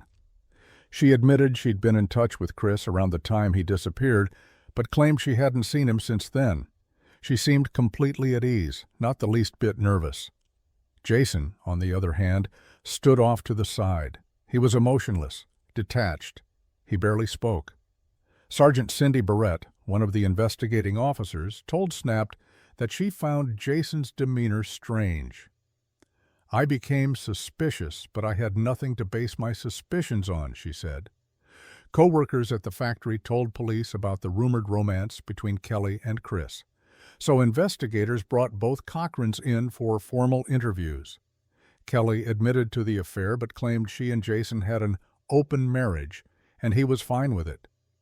Jason's interview told a different story. He showed how upset he was with Kelly and her extramarital affairs. He contradicted Kelly's claims of an open marriage entirely. He was clearly angry, clearly betrayed. But without a body, without physical evidence, the case went cold. Kelly and Jason had gotten away with murder. The case might have stayed cold forever if not for the FBI. In March 2015, federal agents executed a search warrant at the Cochran home as part of the investigation into Chris Regan's disappearance. They were looking for evidence, blood, DNA, anything that might prove Chris had been killed there. What they found was chilling. Blood spatter on the ceiling. A journal written by Jason that appeared to allude to the crime, and evidence that someone had scrubbed the house extensively, trying to erase traces of what had happened. But the blood spatter and the journal weren't enough to bring charges. The FBI couldn't definitively prove the blood was Chris's. They couldn't prove the journal entries were confessions rather than fiction. They needed more. Kelly and Jason knew the walls were closing in. The FBI search had terrified them. They made plans to run, to disappear, to start over somewhere else. They fled back to Indiana, settling in Hobart, the same town where they'd grown up. Maybe they thought returning to familiar territory would help them hide. Maybe they thought they could blend in among people who'd known them since childhood. Maybe they just didn't know where else to go. But Kelly Cochran couldn't let go of what had happened in Michigan. She was angry, furious. Jason had forced her to lure Chris to his death. Jason had killed the only good thing in her life. Jason had taken away the man she truly loved and left her with nothing but guilt and grief. Kelly wanted revenge, and she knew exactly how to get it. On the morning of February 20th, 2016, Kelly Cochran called 911 from their Hobart home. Her voice on the recording was panicked, desperate. "I don't know what's wrong. He's throwing up. He's sweating. I need an ambulance right away," she told the dispatcher. When paramedics arrived, they found Jason Cochran unresponsive. Kelly was hysterical, refusing to leave the room, making it difficult for the medics to work. Despite their efforts, Jason was pronounced dead at the hospital. It appeared to be an overdose. Tragic but not suspicious, given Jason's history of chronic pain and prescription drug use. The death was initially ruled an overdose. Kelly played the grieving widow, but then the autopsy results came back. Jason Cochran hadn't simply overdosed, he'd been murdered. The medical examiner found that Jason had died of asphyxiation. Someone had injected him with a lethal dose of heroin to incapacitate him, then smothered him to death while he was unable to fight back. And investigators had a pretty good idea who that someone was. Detective Jeremy Ogden of the Hobart Police Department was assigned to investigate Jason's death.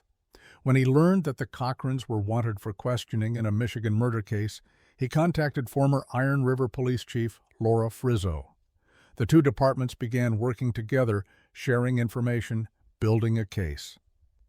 Ogden was a skilled interrogator who understood psychology. He knew Kelly was smart, manipulative, and unlikely to confess easily. So he decided to play a different game. He noticed that Kelly frequently visited a particular park and sat beneath a specific tree. It seemed to have significance to her. So Ogden took a gamble. He carved a message into the tree that read, "Chris is here." It was psychological warfare.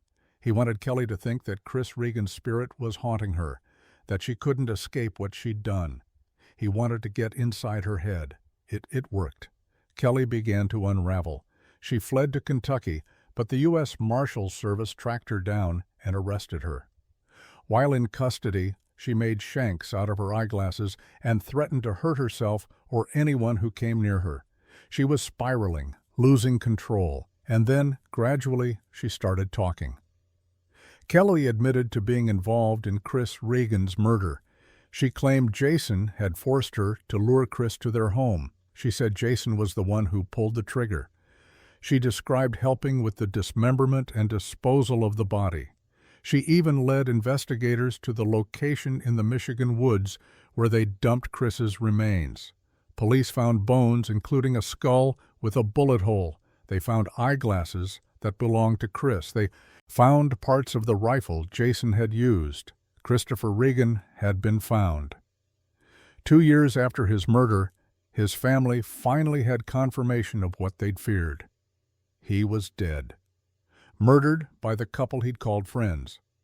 But Kelly wasn't done confessing. She also admitted to killing Jason. She told investigators she'd injected him with heroin, then asphyxiated him while he was unconscious. She said she did it because Jason had taken the only good thing in her life, Chris Regan. She called it evening the score. "I killed him out of revenge for my boyfriend's death," Kelly said. 2 years after Chris's murder, she'd finally made Jason pay for forcing her to participate in the killing. In early 2017, Kelly Cochran went on trial in Michigan for the murder of Christopher Regan. Despite her confessions, she pleaded not guilty. Her defense attorney argued that Jason had acted alone, that Kelly had been an abused wife, forced to help her jealous, violent husband cover up his crime. Kelly took the stand and testified about the abuse she claimed to have suffered in her marriage. She cried. She played the victim. She insisted the marriage pact was a joke she'd never taken seriously. But the prosecution had her confessions. They had the physical evidence. They had the timeline. And after 3 hours of deliberation, the jury found Kelly Cochran guilty on all charges, including first-degree premeditated murder. She was sentenced to life in prison without the possibility of parole. Rather than face a second trial in Indiana for Jason's murder, Kelly pleaded guilty in April 2018. She was sentenced to an additional 65 years in prison, essentially ensuring she would die behind bars, even if, by some miracle, her Michigan conviction was overturned. At her Indiana sentencing, Lake County Judge Salvador Vasquez didn't mince words. He called Kelly the monster, rejecting her attempts to blame everything on Jason. The judge saw through her manipulation, her lies, her attempts to portray herself as a victim rather than a perpetrator. Kelly Cochran would spend the rest of her life in the Women's Huron Valley Correctional Facility in Ypsilanti, Michigan, with no possibility of ever walking free again. But Kelly Cochran's story doesn't end with 2 murders. In fact, investigators believe it may only be the beginning. While in custody, Kelly began making disturbing claims. She told her brother, Colton Gaboyan, that there were more victims, many more. She hinted at bodies buried across the Midwest, Indiana, Michigan, Tennessee, Minnesota. She claimed at different times to have killed anywhere from 9 to 21 people. At one time, she said that she had killed 21 people. Detective Jeremy Ogden told People magazine. On 2 occasions, she told me that. I didn't believe it. I think that she was stretching things. She was just trying to play a game. But was she? Chris Regan's ex-girlfriend, Terry O'Donnell, didn't think so. I do not think that Chris is the first person that they murdered, she said. There's just no way that the first person you choose to kill, you're going to be able to clean up the blood and get rid of the body so that FBI agents can't pull DNA off the walls. The efficiency of the cleanup, the lack of hesitation in the dismemberment, the practiced way they disposed of the body, all of it suggested this wasn't the Cochrans' first murder. It suggested experience. As part of her plea deal in Indiana, prosecutors agreed that if Kelly provided locations of other victims, she wouldn't face additional charges in that state. It was a controversial decision, essentially granting her immunity for confessed murders, but authorities hoped it would help them locate bodies and bring closure to other families. Kelly claimed to have friends buried in multiple states. She suggested there were bodies waiting to be found, but when pressed for specifics, names, locations, dates, she became vague. She played games. She enjoyed having information that investigators wanted, dangling it just out of reach. To this day, no other bodies have been definitively connected to Kelly Cochran. But cold case investigators across the Midwest are looking at unsolved disappearances, wondering if Kelly and Jason might be responsible. And then there's the most disturbing allegation of all, one so grotesque that even seasoned true crime followers struggle to believe it. The investigation discovery documentary Dead North features interviews with the Cochrans' former neighbors, who claim Kelly and Jason invited them over for a barbecue shortly after Chris Regan's disappearance. The neighbors ate burgers. They enjoyed the food. They thanked their hosts. And then, months later, when the rumors started circulating about what Kelly had done, those neighbors began to wonder, what exactly had they eaten at that barbecue? What if they were actually that kind of people and actually did kill the guy and then butchered him up and had us over for dinner? Neighbor David Saylor asked investigators. Kelly herself has never confirmed or denied serving Chris's remains at a barbecue.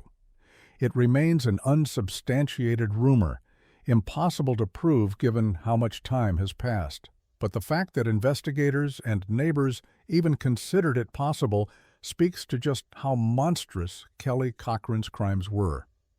The Devil Woman of Michigan had committed acts so evil that cannibalism seemed almost plausible. Today, Kelly Cochran is 44 years old and will spend the rest of her life in prison. She will never see freedom again. She will never walk through the forests of Michigan's Upper Peninsula. She will never feel anything but concrete walls and razor wire. In interviews from prison, Kelly has continued to change her story. In a 2023 interview with ABC News' 2020, she claimed yet another version of events, that she was tied up while Jason killed Chris, forced to watch as her husband cut him up in front of me. This is the first I'm hearing of her ever saying she was tied up, Detective Ogden responded when told of this new claim. It was classic Kelly, always revising, always manipulating, always trying to cast herself as a victim rather than a perpetrator. The truth about Kelly Cochran may never be fully known. How many people did she really kill? Was the marriage pact real or a convenient excuse? Did she really serve human remains at a barbecue, or is that a sensationalized rumor with no basis in fact? Was she a serial killer or simply a woman who committed 2 murders under extraordinary circumstances?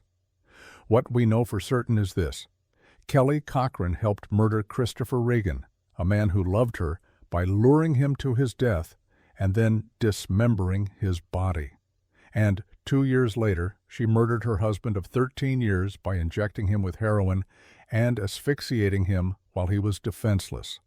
Those are the facts. Everything else is speculation, rumor, and the lies of a woman who's proven herself to be a master manipulator. Christopher Regan will never hike the forests he loved again. He'll never see another sunrise over the Upper Peninsula. He'll never finish the education he was pursuing or achieve the goals he'd set for himself. He was 53 years old when Kelly and Jason murdered him. Not young, but not old enough to die, and certainly not in the horrific way they killed him. His ex-girlfriend, Terry O'Donnell, lives with the knowledge that the woman Chris fell for was his murderer. She lives with the trauma of reporting him missing, of wondering for 2 years what happened, of finally learning the truth and wishing she didn't know. Jason Cochran died at 35 years old, killed by the woman he'd grown up with, the woman he'd married, the woman he'd trusted despite everything. Whether he deserved to die for forcing Kelly to participate in Chris's murder is a question the justice system never got to fully address. Kelly's plea deal meant she was never tried for his murder, never forced to defend her actions in court. And somewhere, possibly in multiple states, there may be other families who don't know their loved ones were murdered by Kelly and Jason Cochran. There may be bodies still waiting to be found, families still hoping for answers that will never come. The most chilling aspect of Kelly Cochran's case is the marriage pact itself, assuming it was real. Imagine 2 young people so possessive and so damaged that they formalize a rule. If you cheat, you kill your lover, or I'll kill you. It's a pact born of jealousy, insecurity, and a twisted understanding of love. It's a pact that treats human life as expendable, as acceptable collateral damage in maintaining a marriage. And it worked. For 13 years, Kelly and Jason apparently honored this pact.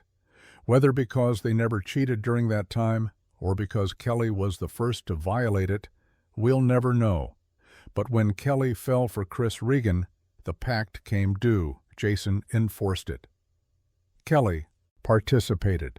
And Chris died because 2 people made a devil's bargain on their wedding night and actually meant it. Most people make promises on their wedding night about love, fidelity, better or worse, sickness, and health. Kelly and Jason Cochran promised to murder anyone who threatened their union, and in the end, that pact destroyed them both. Chris died for violating it.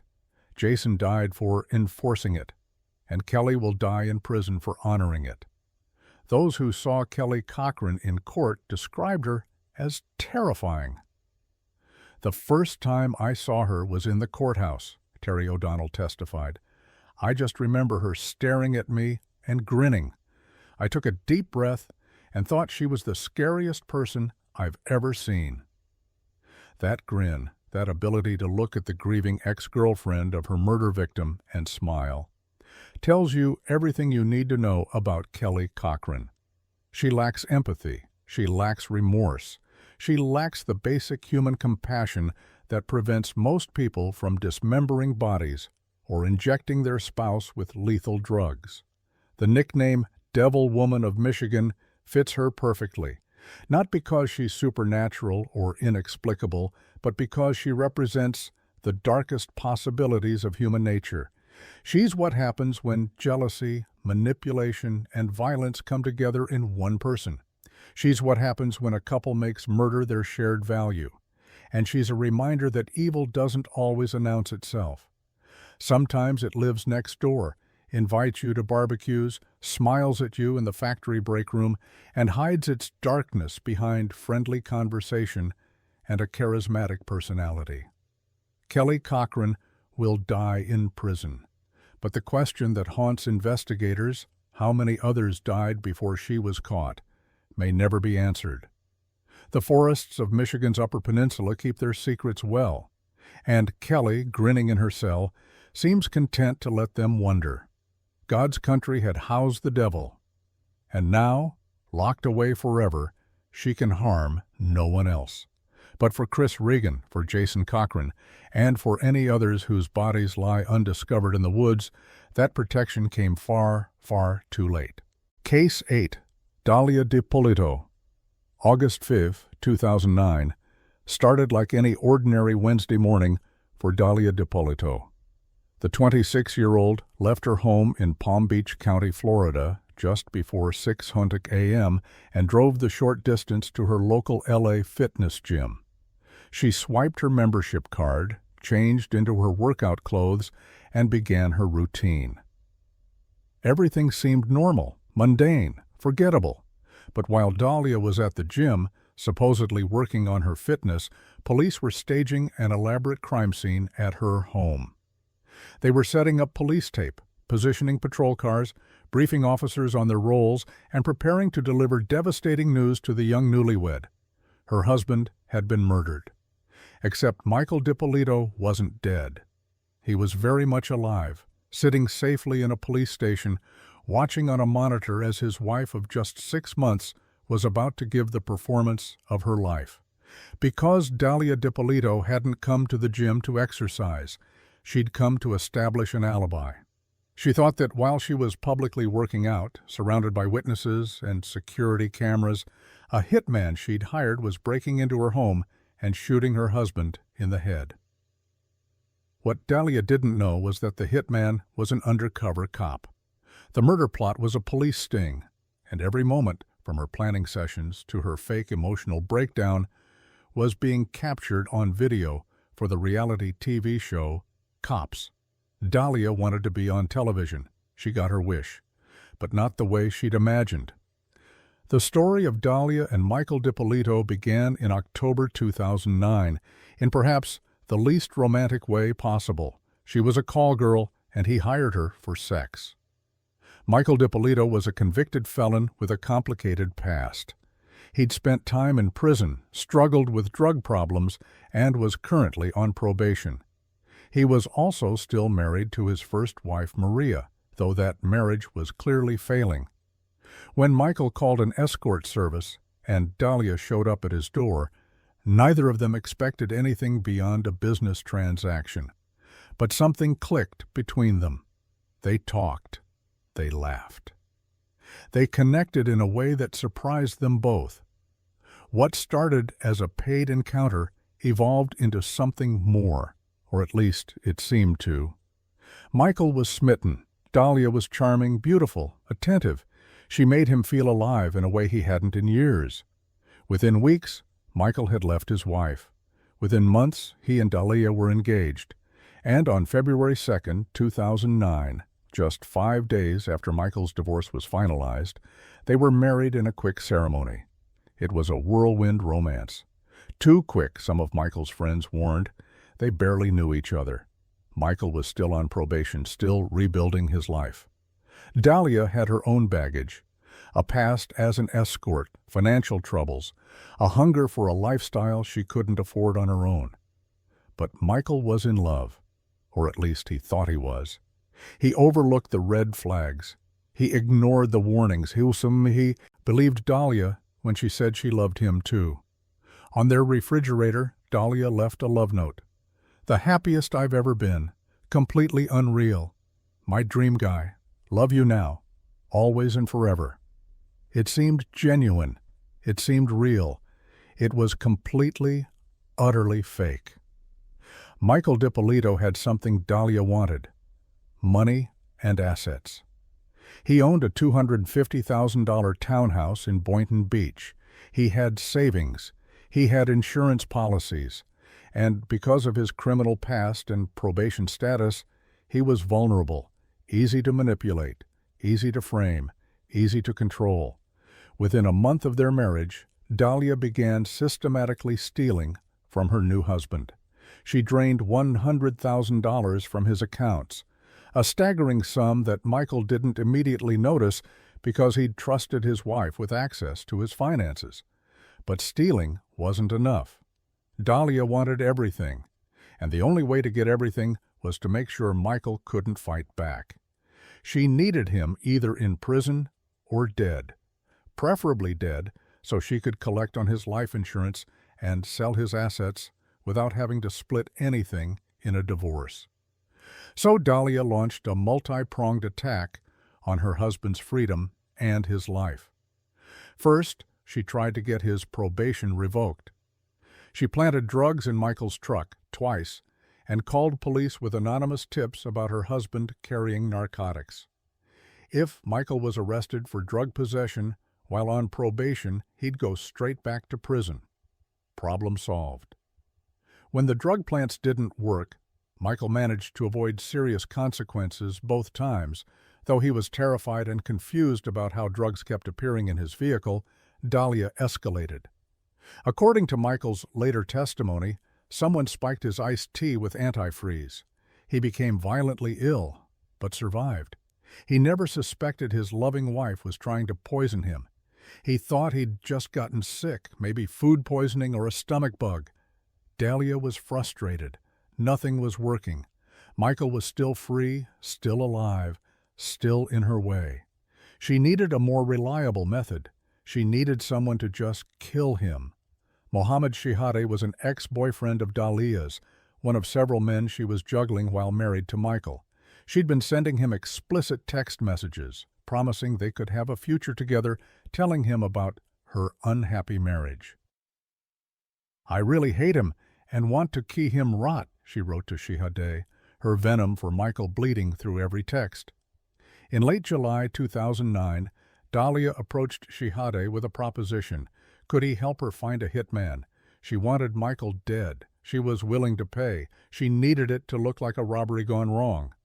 But Mohammed Shihade, whatever his relationship with Dahlia, wasn't a murderer. And he wasn't going to help her become one. Instead, he did something that would ultimately save Michael DiPolito's life. He went to the Boynton Beach Police Department and told them everything. Detectives were initially skeptical. Women hiring hitmen to kill their husbands? It sounded like something out of a movie. But Shihade was insistent. Dahlia was serious. She was actively looking for someone to murder her husband. Police decided to investigate. And by pure coincidence, or perhaps fate, the reality TV show Cops was working with the Boynton Beach Police Department that very week, filming episodes for their series. The police made an unusual decision. They would set up a sting operation, and they would allow cops to film the entire thing. They would catch Dahlia DiPolito on camera, planning and executing a murder-for-hire plot. It would be one of the most dramatic episodes the show had ever captured. They just needed Dahlia to take the bait. Detectives asked Shihade to continue his conversations with Dahlia while wearing a wire. They set up hidden cameras in his car. They told him to arrange a meeting between Dahlia and a hitman, who would actually be an undercover Boynton Beach police officer. Shihade agreed. He set up the meeting for July 25, 2009, at a CVS pharmacy parking lot. The cameras were rolling. The undercover officer, Detective Whitey Jean, was ready.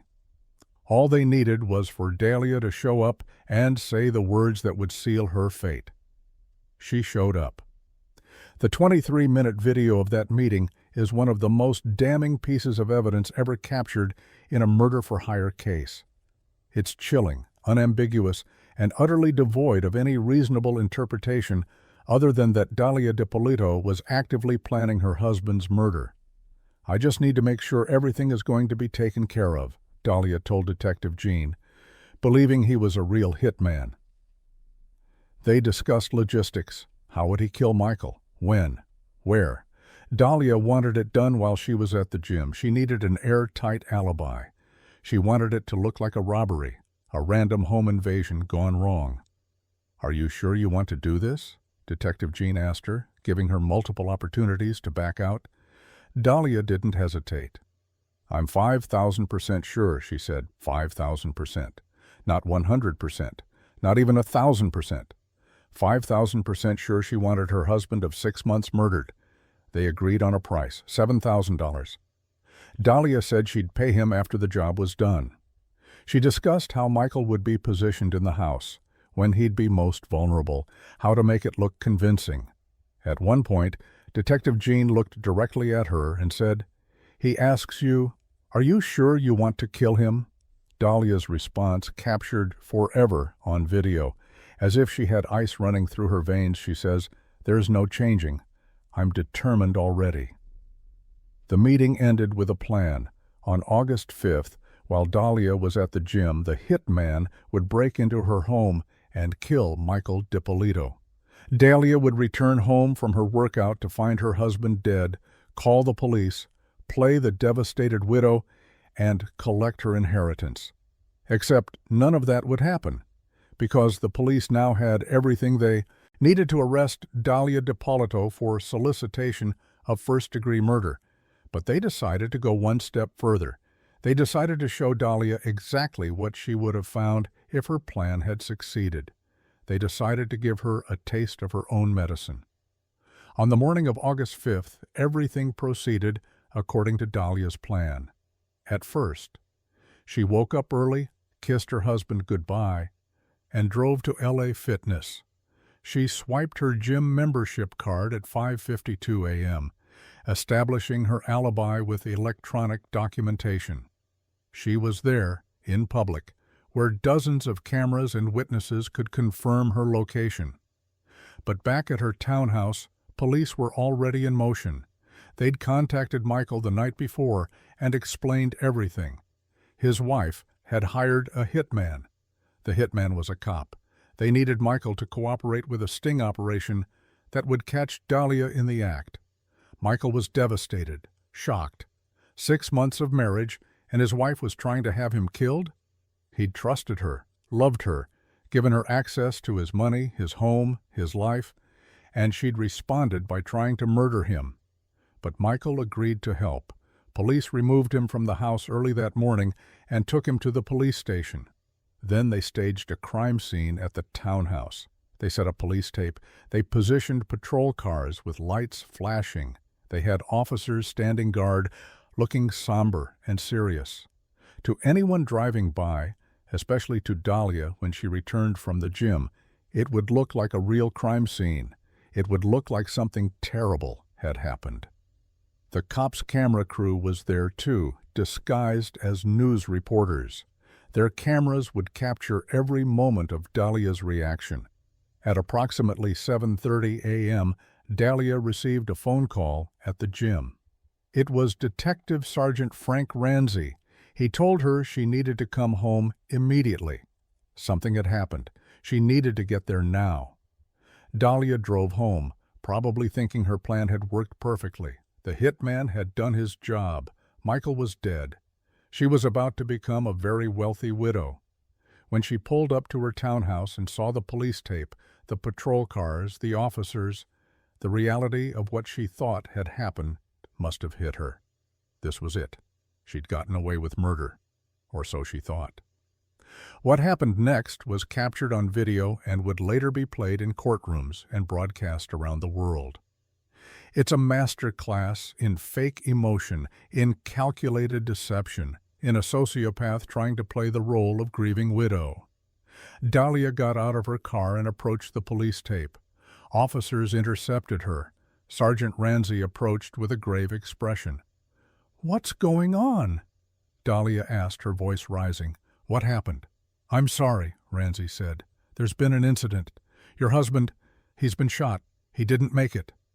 Dahlia's reaction was immediate and dramatic. She screamed. She collapsed. She sobbed into the arms of police officers. She kept repeating, "No, no, no, this can't be happening."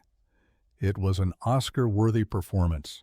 Her body shook with what appeared to be genuine anguish. Tears streamed down her face. She begged to see Michael's body. She asked over and over what had happened. Who could have done this? "Oh my God," she wailed. "Can I see him? Please, I need to see him." Officers gently told her she couldn't go inside. It was a crime scene. They needed her to come to the station to answer some questions, to help them figure out who might have wanted to hurt Michael. Dahlia agreed, still crying, still playing the devastated widow. She was taken to the Boynton Beach Police Department, probably thinking she'd give a brief statement, point police toward some of Michael's former criminal associates, and then go home to begin planning her husband's funeral and collecting his assets. She had no idea what was waiting for her in that interrogation room. At the police station, Dahlia was placed in an interrogation room. The cops' cameras were still rolling. Detectives let her sit for a while, let her compose herself, let her believe she was about to give a routine witness statement. Then they brought in Detective Whitey Jean, the hit man she'd met with. He was in handcuffs, being escorted by officers as if he'd just been arrested. "Do you know this man?" detectives asked Dahlia. She looked at Jean. Their eyes met, and Dahlia made a choice that would seal her fate. "No," she said, "I've never seen him before." It was the worst possible answer. She'd just lied to police during a murder investigation. She'd denied knowing the man she'd paid $7,000 to kill her husband. And then the door opened again, and Michael DiPolito walked in. He was alive, completely unharmed, looking at his wife with a mixture of hurt, betrayal, and disbelief. Dahlia's face went through a series of expressions that the camera captured in excruciating detail. Shock, confusion, recognition that she'd been caught, and then, almost immediately, the calculation behind her eyes as she tried to figure out how to spin this, how to explain it away. "What's going on?" she stammered. "I don't understand." Detectives explained. They knew about the plot. They had her on video hiring a hitman. The hitman was a cop. The crime scene was fake. Michael was alive. And Dahlia was under arrest for solicitation of first-degree murder.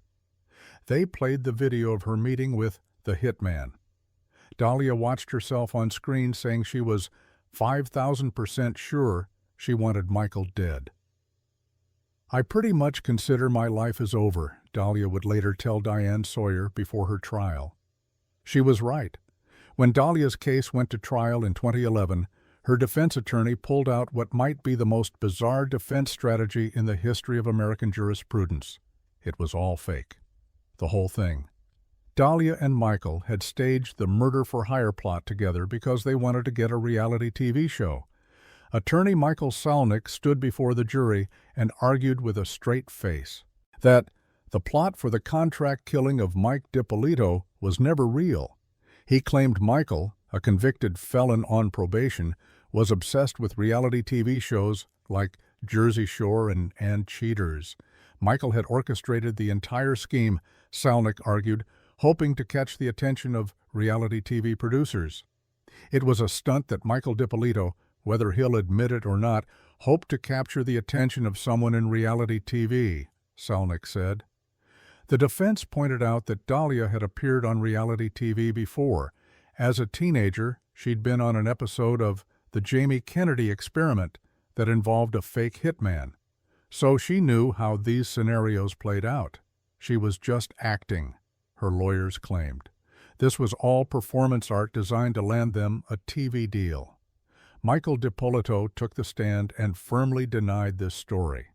He testified that he'd been absolutely shocked to discover his wife was trying to have him killed. He detailed her financial theft, the planted drugs, his suspicion that she'd tried to poison him. He painted a picture of a woman who'd targeted him from the beginning, who'd never loved him, who'd only married him for his money. He took my home, my kids, my money, Dahlia would later claim, bizarrely blaming Michael for losses she'd brought on herself. His was the white-collar way of beating you. If he had hit me with a baseball bat, I could have shown people what he did and made him stop. Prosecutors dismantled the reality TV defense systematically. They showed the video of Dahlia saying she was 5,000% sure. They presented evidence of her financial crimes against Michael. They read explicit text messages Dahlia had sent to her deceased lover, Mike Stanley, who had since died, detailing plans to manipulate Michael and frame him for probation violations. They revealed that Dahlia had Stanley impersonate a doctor to help her fake a pregnancy, to explain away the stolen $100,000, and later impersonate a lawyer to convince Michael he'd completed probation, so he'd stop checking in with his probation officer and get arrested for violations. Most damning was the video evidence. It wasn't acting, it was planning. Dahlia had discussed payment, timing, method, alibi. She'd agreed to murder. She'd said 5,000% sure. The jury didn't buy the reality TV defense. After deliberations, they convicted Dahlia DiPolito of solicitation of first-degree murder. The judge, calling the plot pure evil, sentenced her to 20 years in prison. But Dahlia's legal saga was far from over. Dahlia's 2011 conviction was overturned on appeal in 2014. The appellate court ruled that the extensive media coverage, particularly the cops episode and the viral video, had made it impossible for her to receive a fair trial.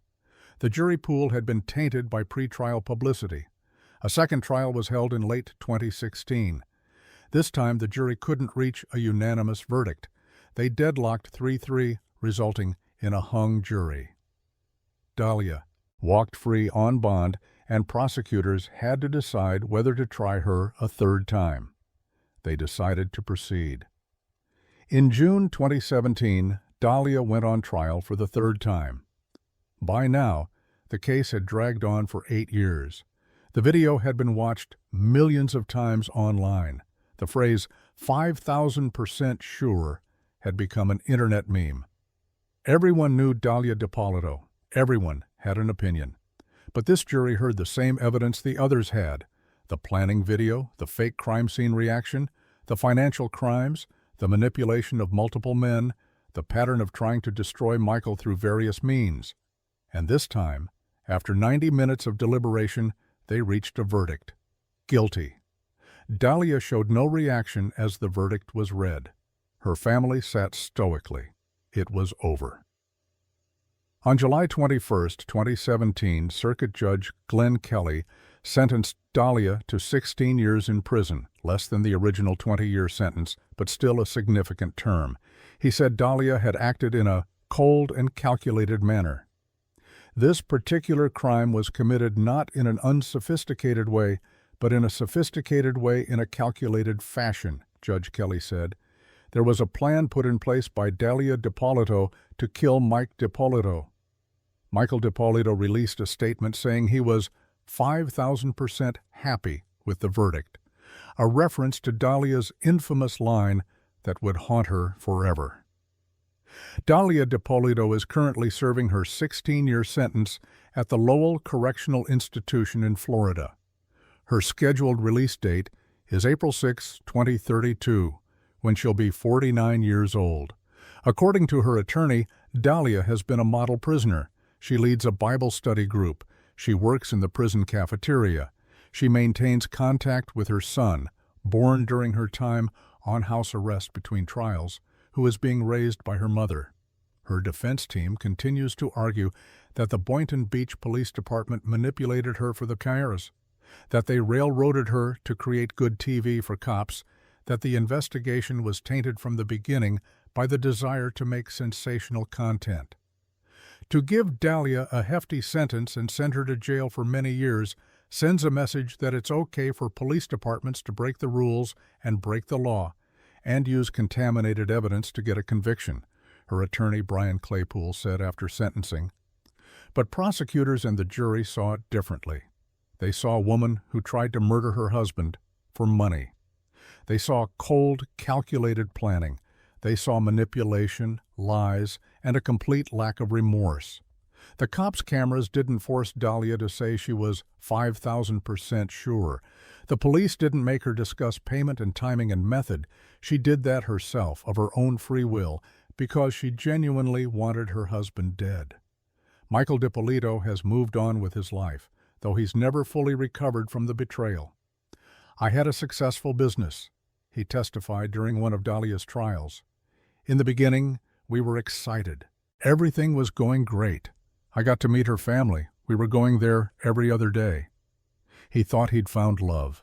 Instead, he'd found a woman who saw him as nothing more than a target, a mark to be exploited, manipulated, and ultimately eliminated.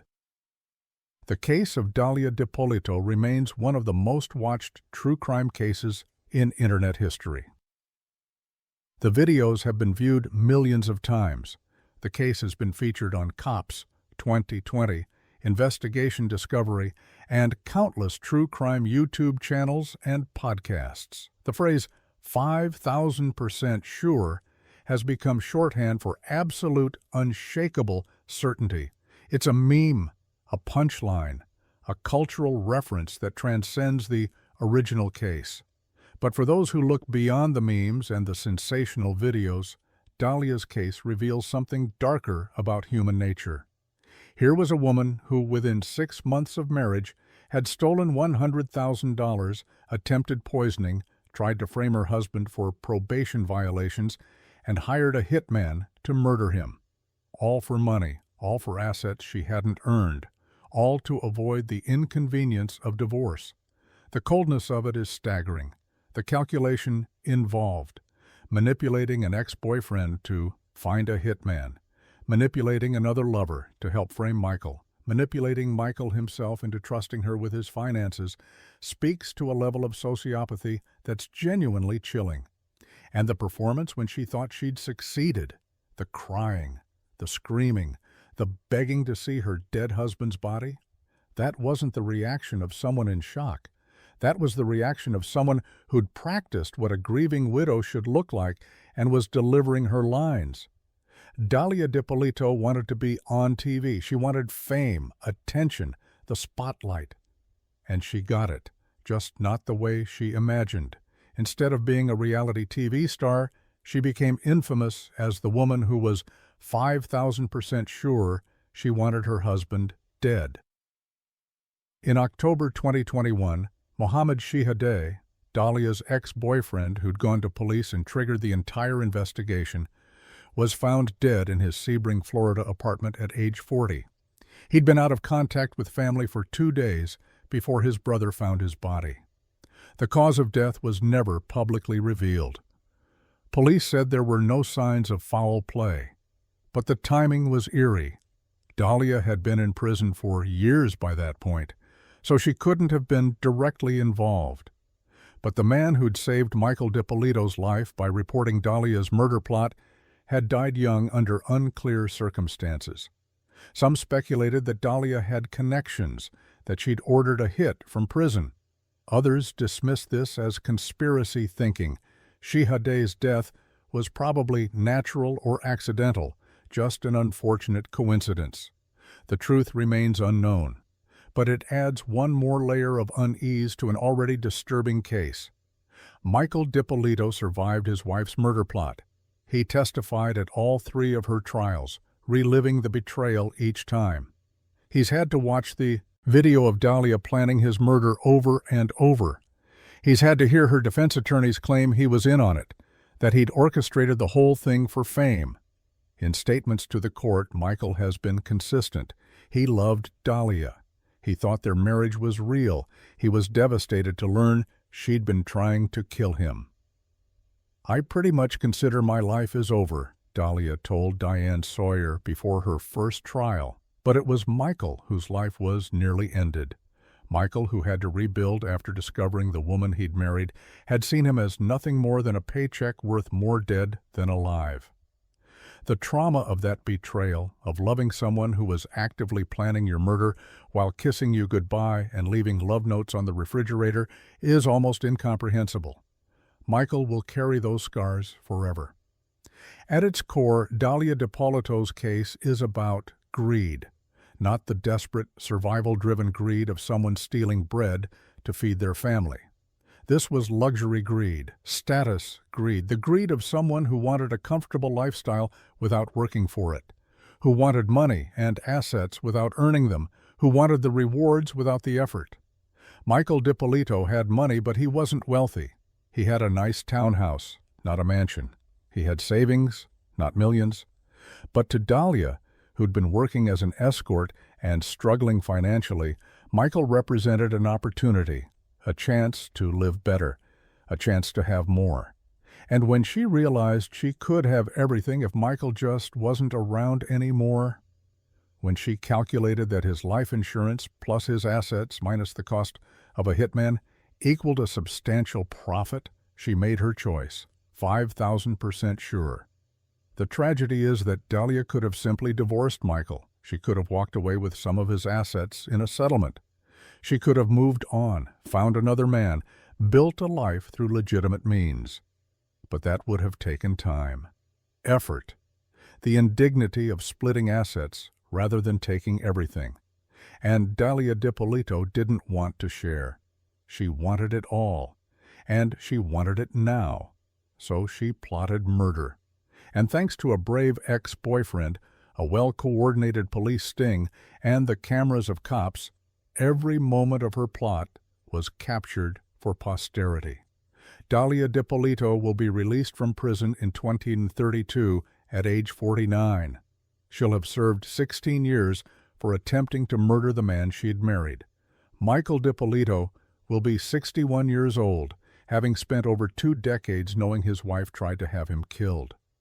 The video of Dahlia saying, 5,000% sure, will live forever on the internet. And anyone who watches it will see exactly what cold-blooded calculation looks like wearing the mask of a pretty young wife. She wanted fame. She wanted fortune. She wanted her husband dead. She got the first 2 at least, but not the way she planned, not even close. Case 9. Karla Homolka.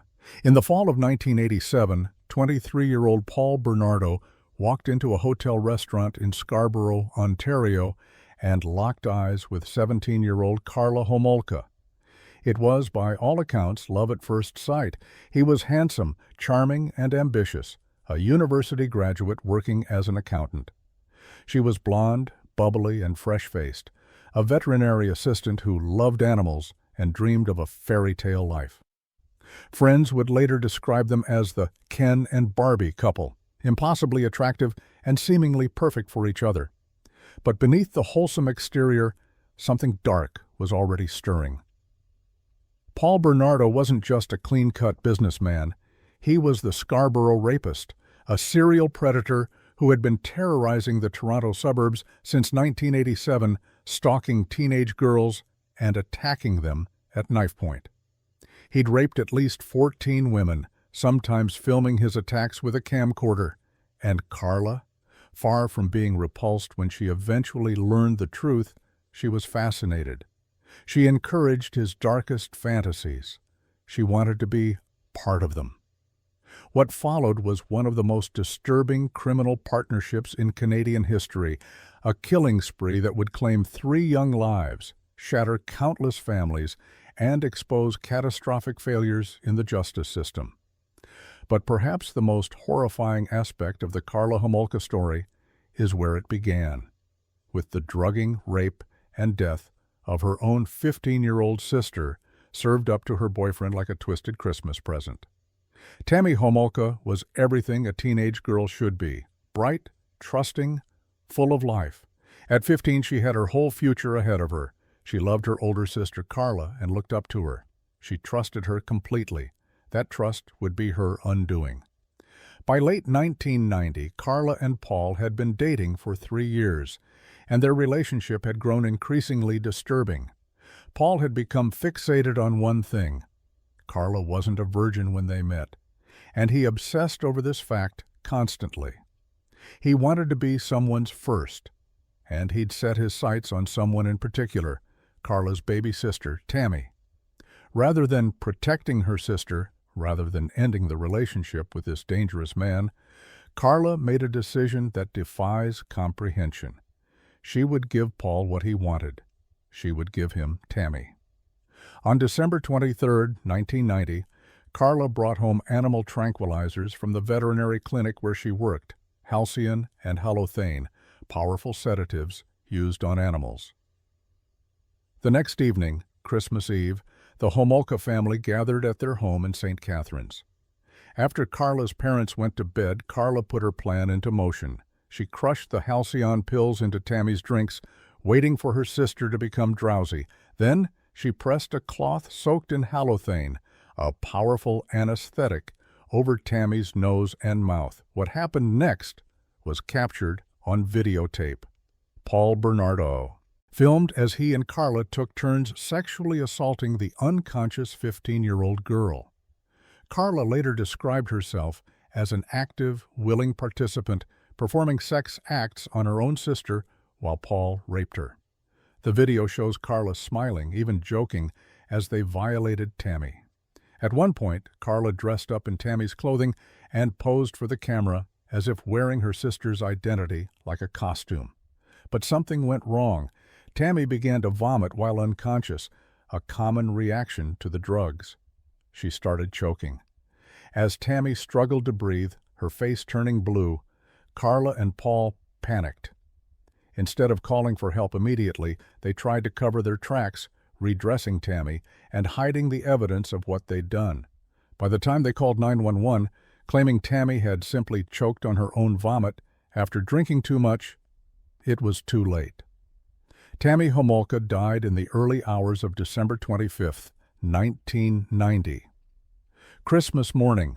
The death was initially ruled an accident. After all, who could imagine that a sister would do such a thing?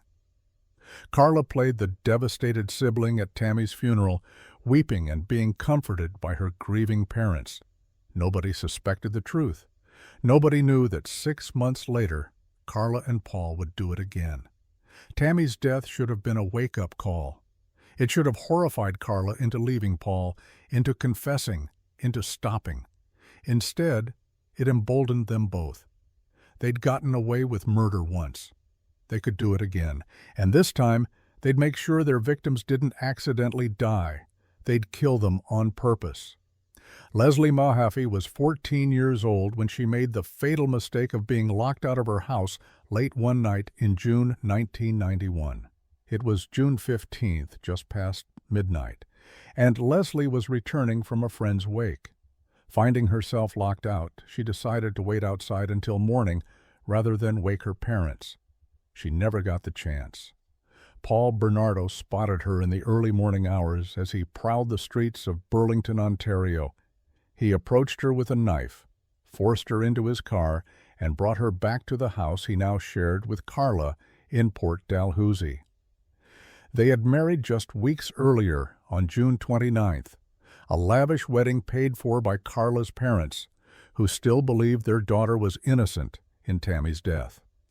For almost 24 hours, Leslie Mahaffey was held captive in that house. She was blindfolded, bound, and repeatedly sexually assaulted by both Paul and Carla. The entire ordeal was captured on videotape, hours of footage showing unspeakable torture. The videos would later reveal Carla as an enthusiastic participant, not the coerced victim she would claim to be. She can be heard on the tapes encouraging Paul, holding Leslie down, even performing sex acts on the terrified girl herself. On June 16th, Leslie Mahaffey was murdered. Her body was dismembered with a circular saw, the pieces encased in concrete blocks and dumped in Lake Gibson. 2 weeks later, her remains were discovered by boaters. By then, Paul and Carla were on their honeymoon in Hawaii, posting smiling photographs and acting like newlyweds without a care in the world. But they weren't done. Kristen French was 15 years old, the same age Tammy had been. She was a beautiful, popular high school student with a bright future ahead of her. On April 16, 1992, Kristen was walking home from school in St. Catharines when a cream-colored Nissan pulled up beside her. Karla Homolka was at the wheel. Paul Bernardo jumped out, grabbed Kristen, and forced her into the car while Karla drove. It was the first time Karla had actively participated in an abduction. Kristen French spent 3 days in hell. She was held captive in Paul and Karla's house, in the bedroom just above where Karla's parents would later visit for Easter dinner. She was repeatedly raped and tortured. The couple forced her to drink large amounts of alcohol. They videotaped everything, hours upon hours of sexual assault and degradation. In some clips, Karla can be seen brushing Kristen's hair almost tenderly, a grotesque parody of feminine care. In others, she's participating in the assaults, holding the camera, making comments. On April 19, 1992, Kristen French was murdered. Her naked body was dumped in a ditch on a rural road in Burlington. When she was found on April 30th, the evidence of torture was obvious. She'd been brutally beaten. Her hair had been cut short, likely to prevent identification or as a twisted souvenir. The entire region was gripped with terror. 2 teenage girls murdered in less than a year, their bodies found discarded like trash. Nobody suspected the pretty blonde wife and her handsome accountant husband. They looked far too normal to be monsters. The case against Paul Bernardo and Karla Homolka might never have been solved if not for one thing: domestic violence. On January 6, 1993, Paul beat Karla so severely with a flashlight that she ended up hospitalized with black eyes, facial injuries, and visible bruising all over her body. When questioned by police, she claimed she'd been in a car accident, but a family member didn't believe her and urged her to leave Paul. Days later, Karla moved out and returned to her parents' home. This is where the story takes a turn that still enrages Canadians to this day. Karla hired a lawyer and cut a deal. She told investigators that Paul Bernardo was the Scarborough rapist. She told them about the murders of Leslie Mahaffey and Kristen French. But she portrayed herself as a victim, a battered wife who had been forced to participate under threat of violence. She claimed Paul had coerced her, that she'd been too terrified to say no, that she was essentially another one of his victims. She cried. She showed her bruises. She played the part perfectly. The prosecution believed her, or rather, they needed her testimony badly enough that they were willing to overlook warning signs. Without Karla's cooperation, they might not be able to convict Paul Bernardo of murder. So, on May 14, 1993, Karla Homolka was offered a plea bargain that would go down in Canadian history as one of the most controversial deals ever struck.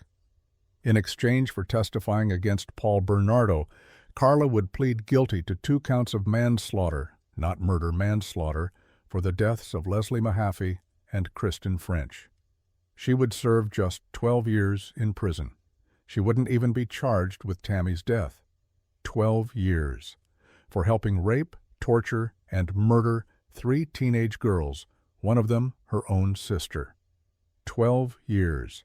The deal was struck before anyone knew about the videotapes. Paul Bernardo's trial began in May 1995, and Karla took the stand as the prosecution's star witness. She spent 17 days in the witness box, describing in horrific detail the crimes she and Paul had committed. She cried. She portrayed herself as a traumatized victim. She insisted she'd only participated because Paul had threatened her, beaten her, forced her. The jury watched as she played her role to perfection. And then they watched the videotapes. Paul Bernardo's lawyer, Ken Murray, had hidden the tapes for over a year, only turning them over in September 1994 after withdrawing from the case. When prosecutors finally saw the footage, their blood ran cold. The tapes showed conclusively that Karla Homolka was not a victim. She was an enthusiastic, willing participant. In the videos, Karla is smiling. She's making jokes. She's directing the camera angles.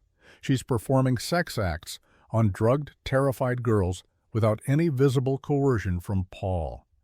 In one particularly disturbing segment labeled Karla, Tammy, and Me, Karla dresses up as her dead sister, wearing Tammy's clothing, and has sex with Paul on Tammy's bed while he holds a photo of the murdered girl.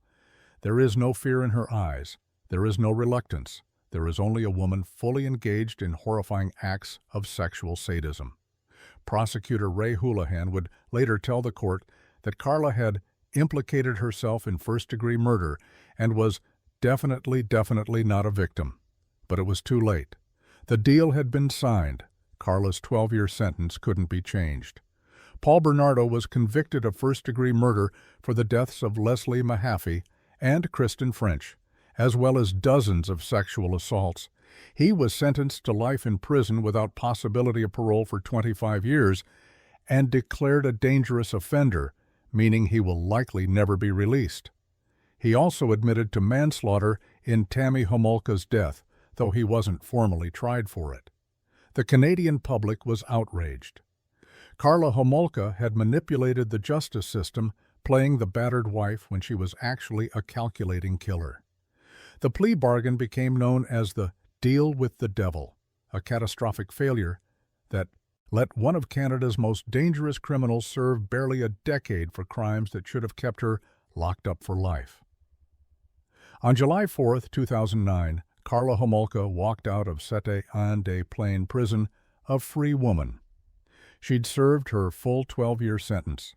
She hadn't even sought early parole, perhaps knowing the public backlash would be severe. She was 35 years old. The families of her victims were devastated. Tim Danson, the lawyer representing the families of Leslie Mahaffey and Kristen French, told reporters he'd be delighted if Homolka left Canada forever because she's dangerous. But Karla didn't leave. Instead, she settled in Quebec, where she married Thierry Bordelais, the brother of her lawyer, and took his last name.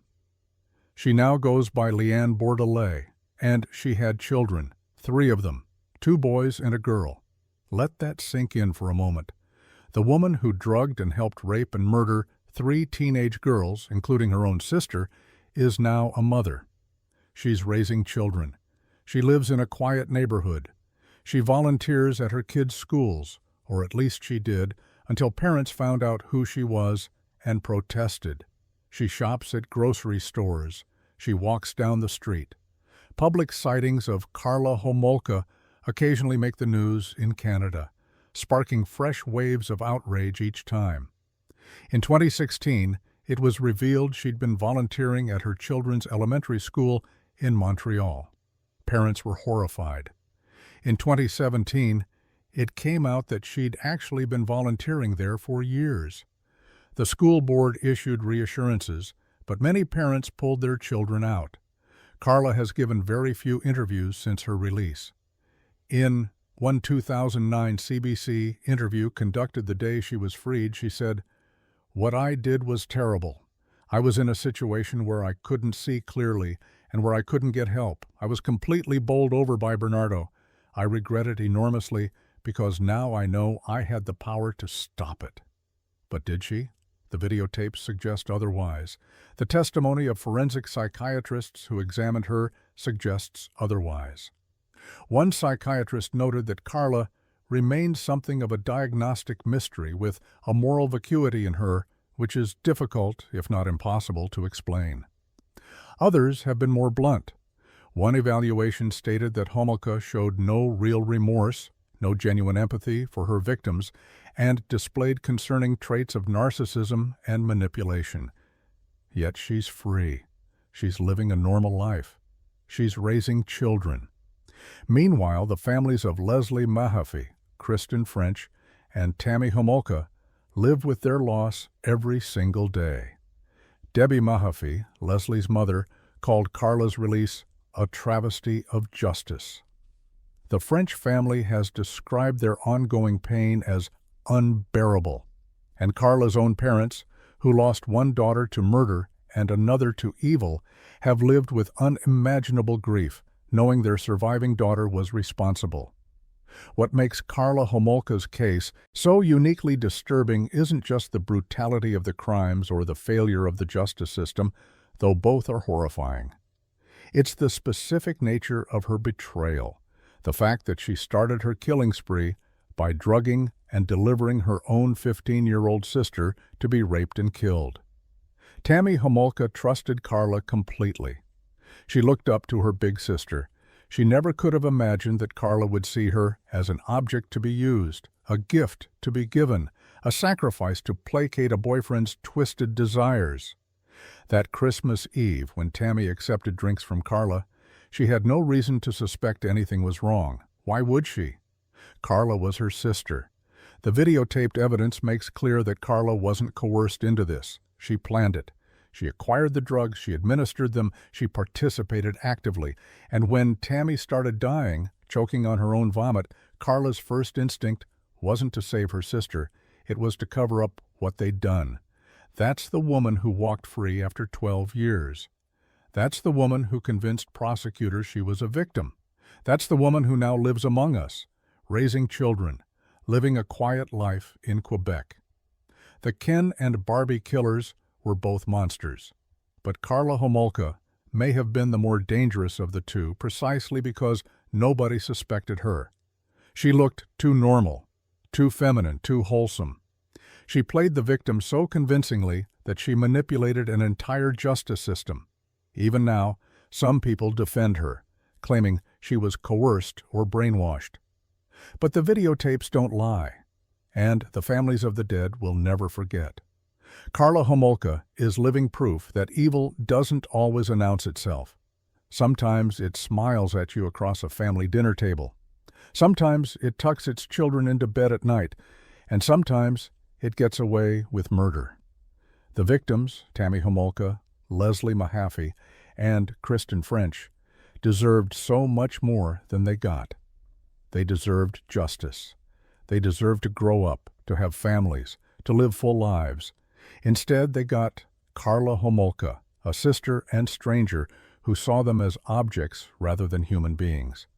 And while Paul Bernardo will likely die in prison, Karla walks free, a chilling reminder that monsters don't always look like monsters, and justice doesn't always prevail. Case 10. Darlie Routier, at 2:31 a.m.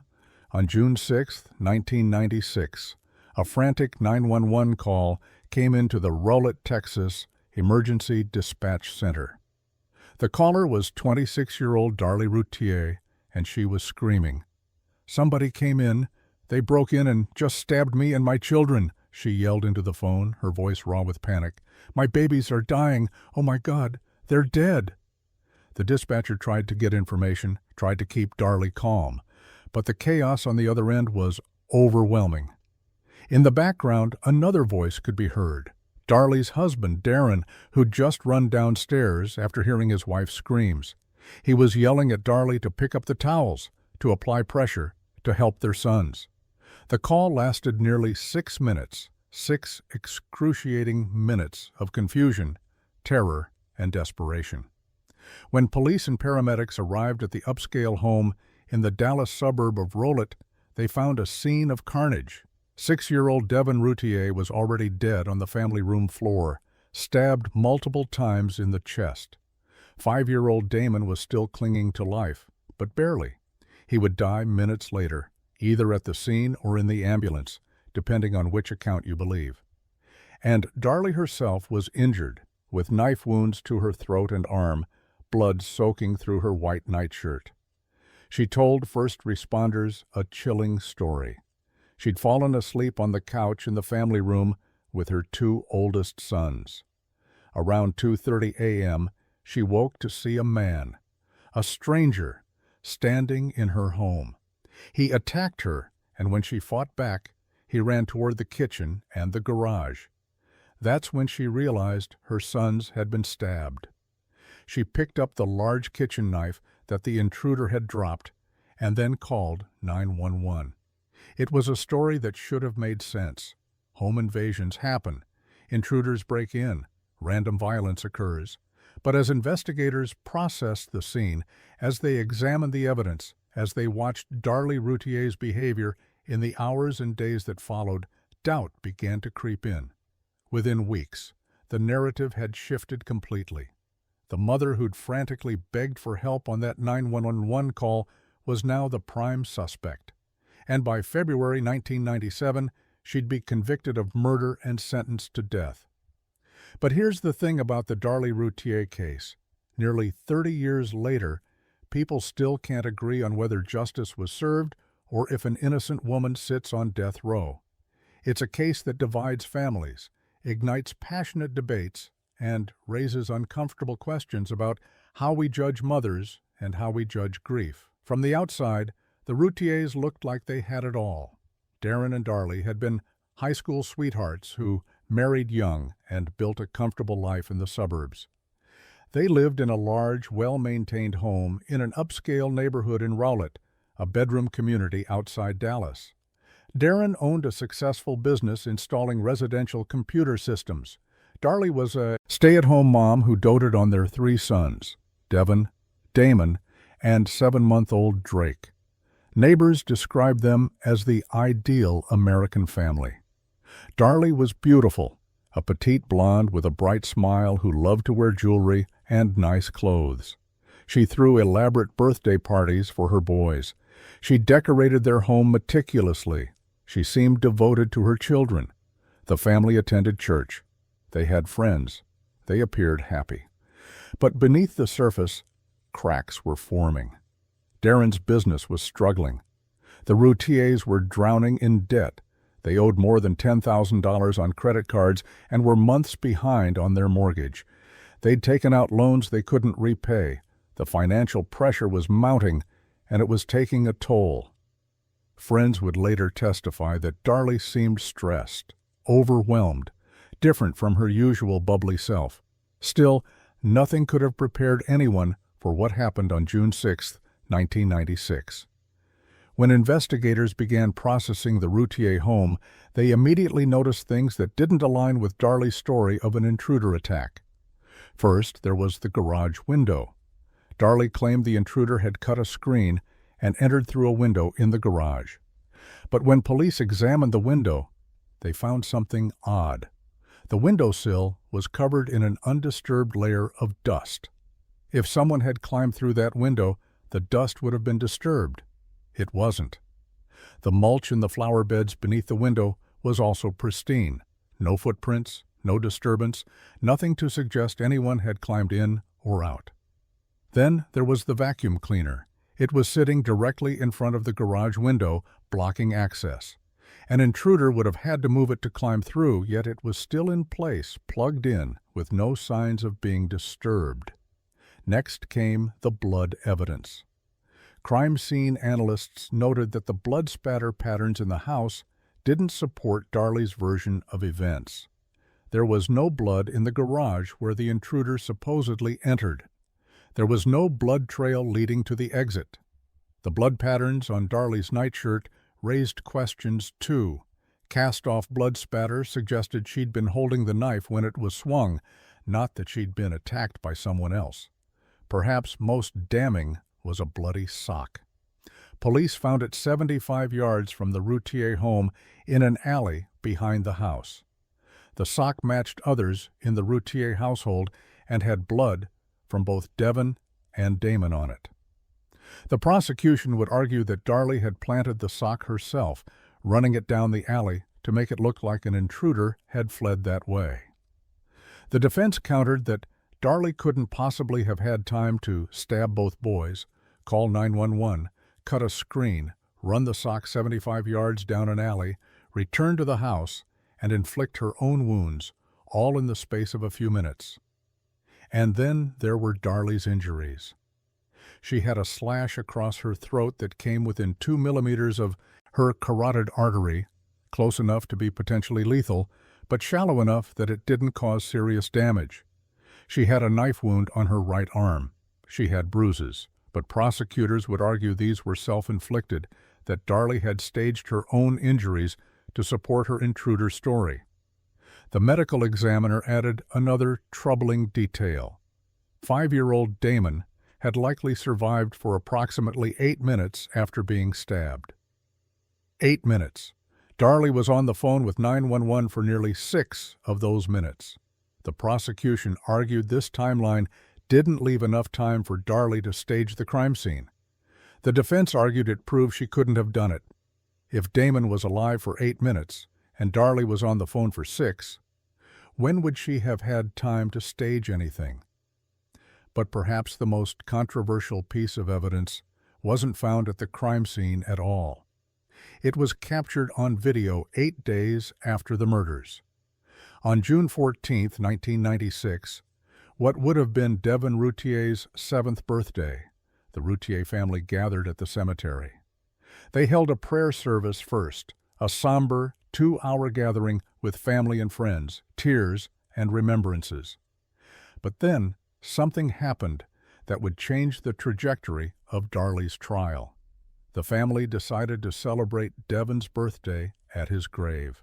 They brought balloons, they sang Happy Birthday. And Darlie, the grieving mother who'd found her sons bleeding to death just over a week earlier, smiled, chewed gum, and sprayed silly string on the graves of her murdered children. Someone filmed it. The video found its way to the local news and from there to the prosecutors building their case against Darlie Routhier. At trial, the jury watched that silly string video 7 times. 7 times they saw Darlie laughing and smiling. 7 times they saw her spraying neon string on her sons' graves while family members giggled in the background. 7 times they saw behavior that didn't look like grief, at least not the grief they expected to see. "I saw no sorrow," one juror later told reporters. "She was having a good time. No mother who just lost 2 children acts that way." The silly string video became the prosecution's most powerful weapon. It wasn't forensic evidence. It wasn't a confession. It was a character assassination, a 2-minute clip that convinced a jury Darlie Routhier wasn't capable of normal maternal emotions and therefore was capable of killing her own children. The defense tried to explain. They argued that the video didn't show the 2-hour prayer service that came before it, where Darlie had sobbed and been comforted by family. They explained that the silly string celebration was at Devin's request. He'd wanted to turn 7, and Darlie was trying to honor his memory in the way he would have wanted. They pointed out that grief doesn't look the same for everyone, that people process trauma in different ways. But the damage was done. The jury had seen Darlie Routhier looking happy just days after her sons were murdered. To them, that wasn't grief. That was guilt. The prosecution's theory of the case was straightforward. Darlie Routhier murdered her sons because the family was facing severe financial difficulties, and she feared her privileged lifestyle was coming to an end. The boys were a burden. They were expensive. They got in the way of the life she wanted to live.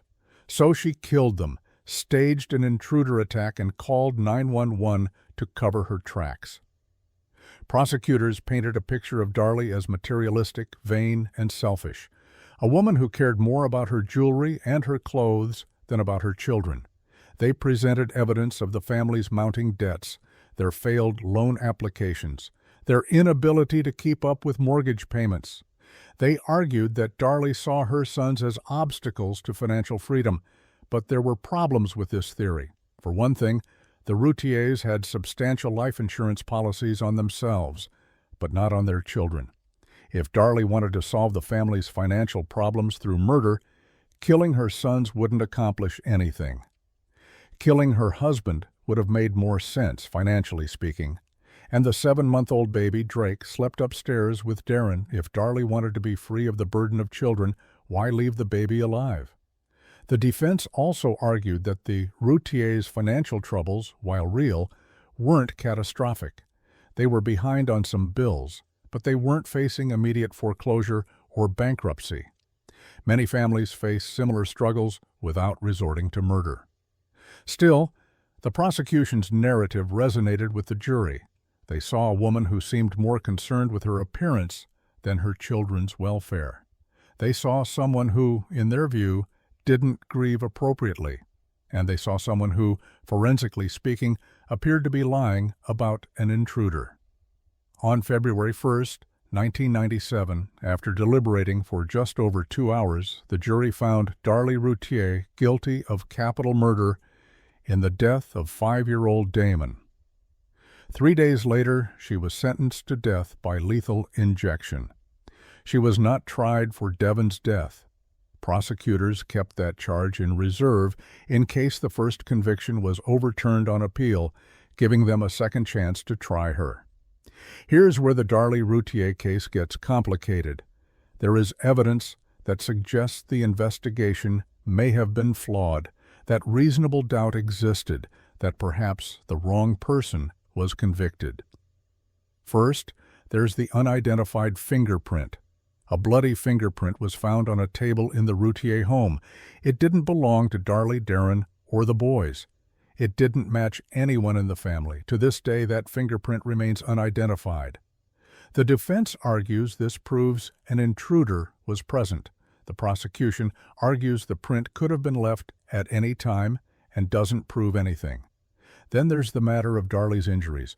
While prosecutors argued they were self-inflicted, medical professionals who treated Darlie noted the severity of her wounds. The slash to her throat was deep and came dangerously close to killing her. Photos taken at the hospital showed extensive bruising on her arms, defensive wounds consistent with someone trying to protect themselves from an attack. One juror later came forward to say he regretted voting to convict after seeing photos of Darlie's bruised arms that had never been shown to the jury during trial. There are also questions about the crime scene investigation itself. Some forensic experts have since criticized the blood spatter analysis, arguing that the techniques used in 1996 weren't as reliable as prosecutors claimed. Others have pointed out that the crime scene wasn't properly secured. Family members were allowed to walk through the house, potentially contaminating evidence. And then there's the timeline. The medical examiner estimated that Damon survived approximately 8 minutes after being stabbed, but that's an estimate, not an exact science. If the timeline was slightly different, if Damon died more quickly or more slowly, it changes whether Darlie could have done everything the prosecution claimed. Perhaps most compellingly, there's the question of motive. Why would Darlie kill only 2 of her 3 children? Why would she leave the baby alive if she was trying to be free of the burden of motherhood? Why stage an intruder attack instead of making it look like an accident or a medical emergency? And why would she call 911 and try to save the boys if she'd just murdered them? The defense has fought for nearly 3 decades to get DNA testing on evidence from the crime scene, testing that wasn't available in 1996. Some of that testing has occurred, but the results have been inconclusive or disputed. Appeals continue. Darlie's lawyers argue that modern forensic science could prove her innocence. Prosecutors argue that she's simply grasping at straws, that the evidence of her guilt was overwhelming from the start. Today, Darlie Routier sits on death row at the Patrick O'Daniel unit in Gatesville, Texas, where she's been for over 28 years. She's now in her 50s. She's outlived the son she was convicted of murdering by decades. She maintains her innocence. In interviews, she said, "I did not kill my babies. I swear to God I did not kill my babies." Her family believes her. Her mother, Darlie Key, has spent years advocating for her daughter, insisting that the wrong person was convicted. There are documentaries, books, and websites dedicated to proving Darlie's innocence, pointing to investigative errors, questionable forensics, and evidence that was never presented at trial. But there are also those who remain convinced of her guilt.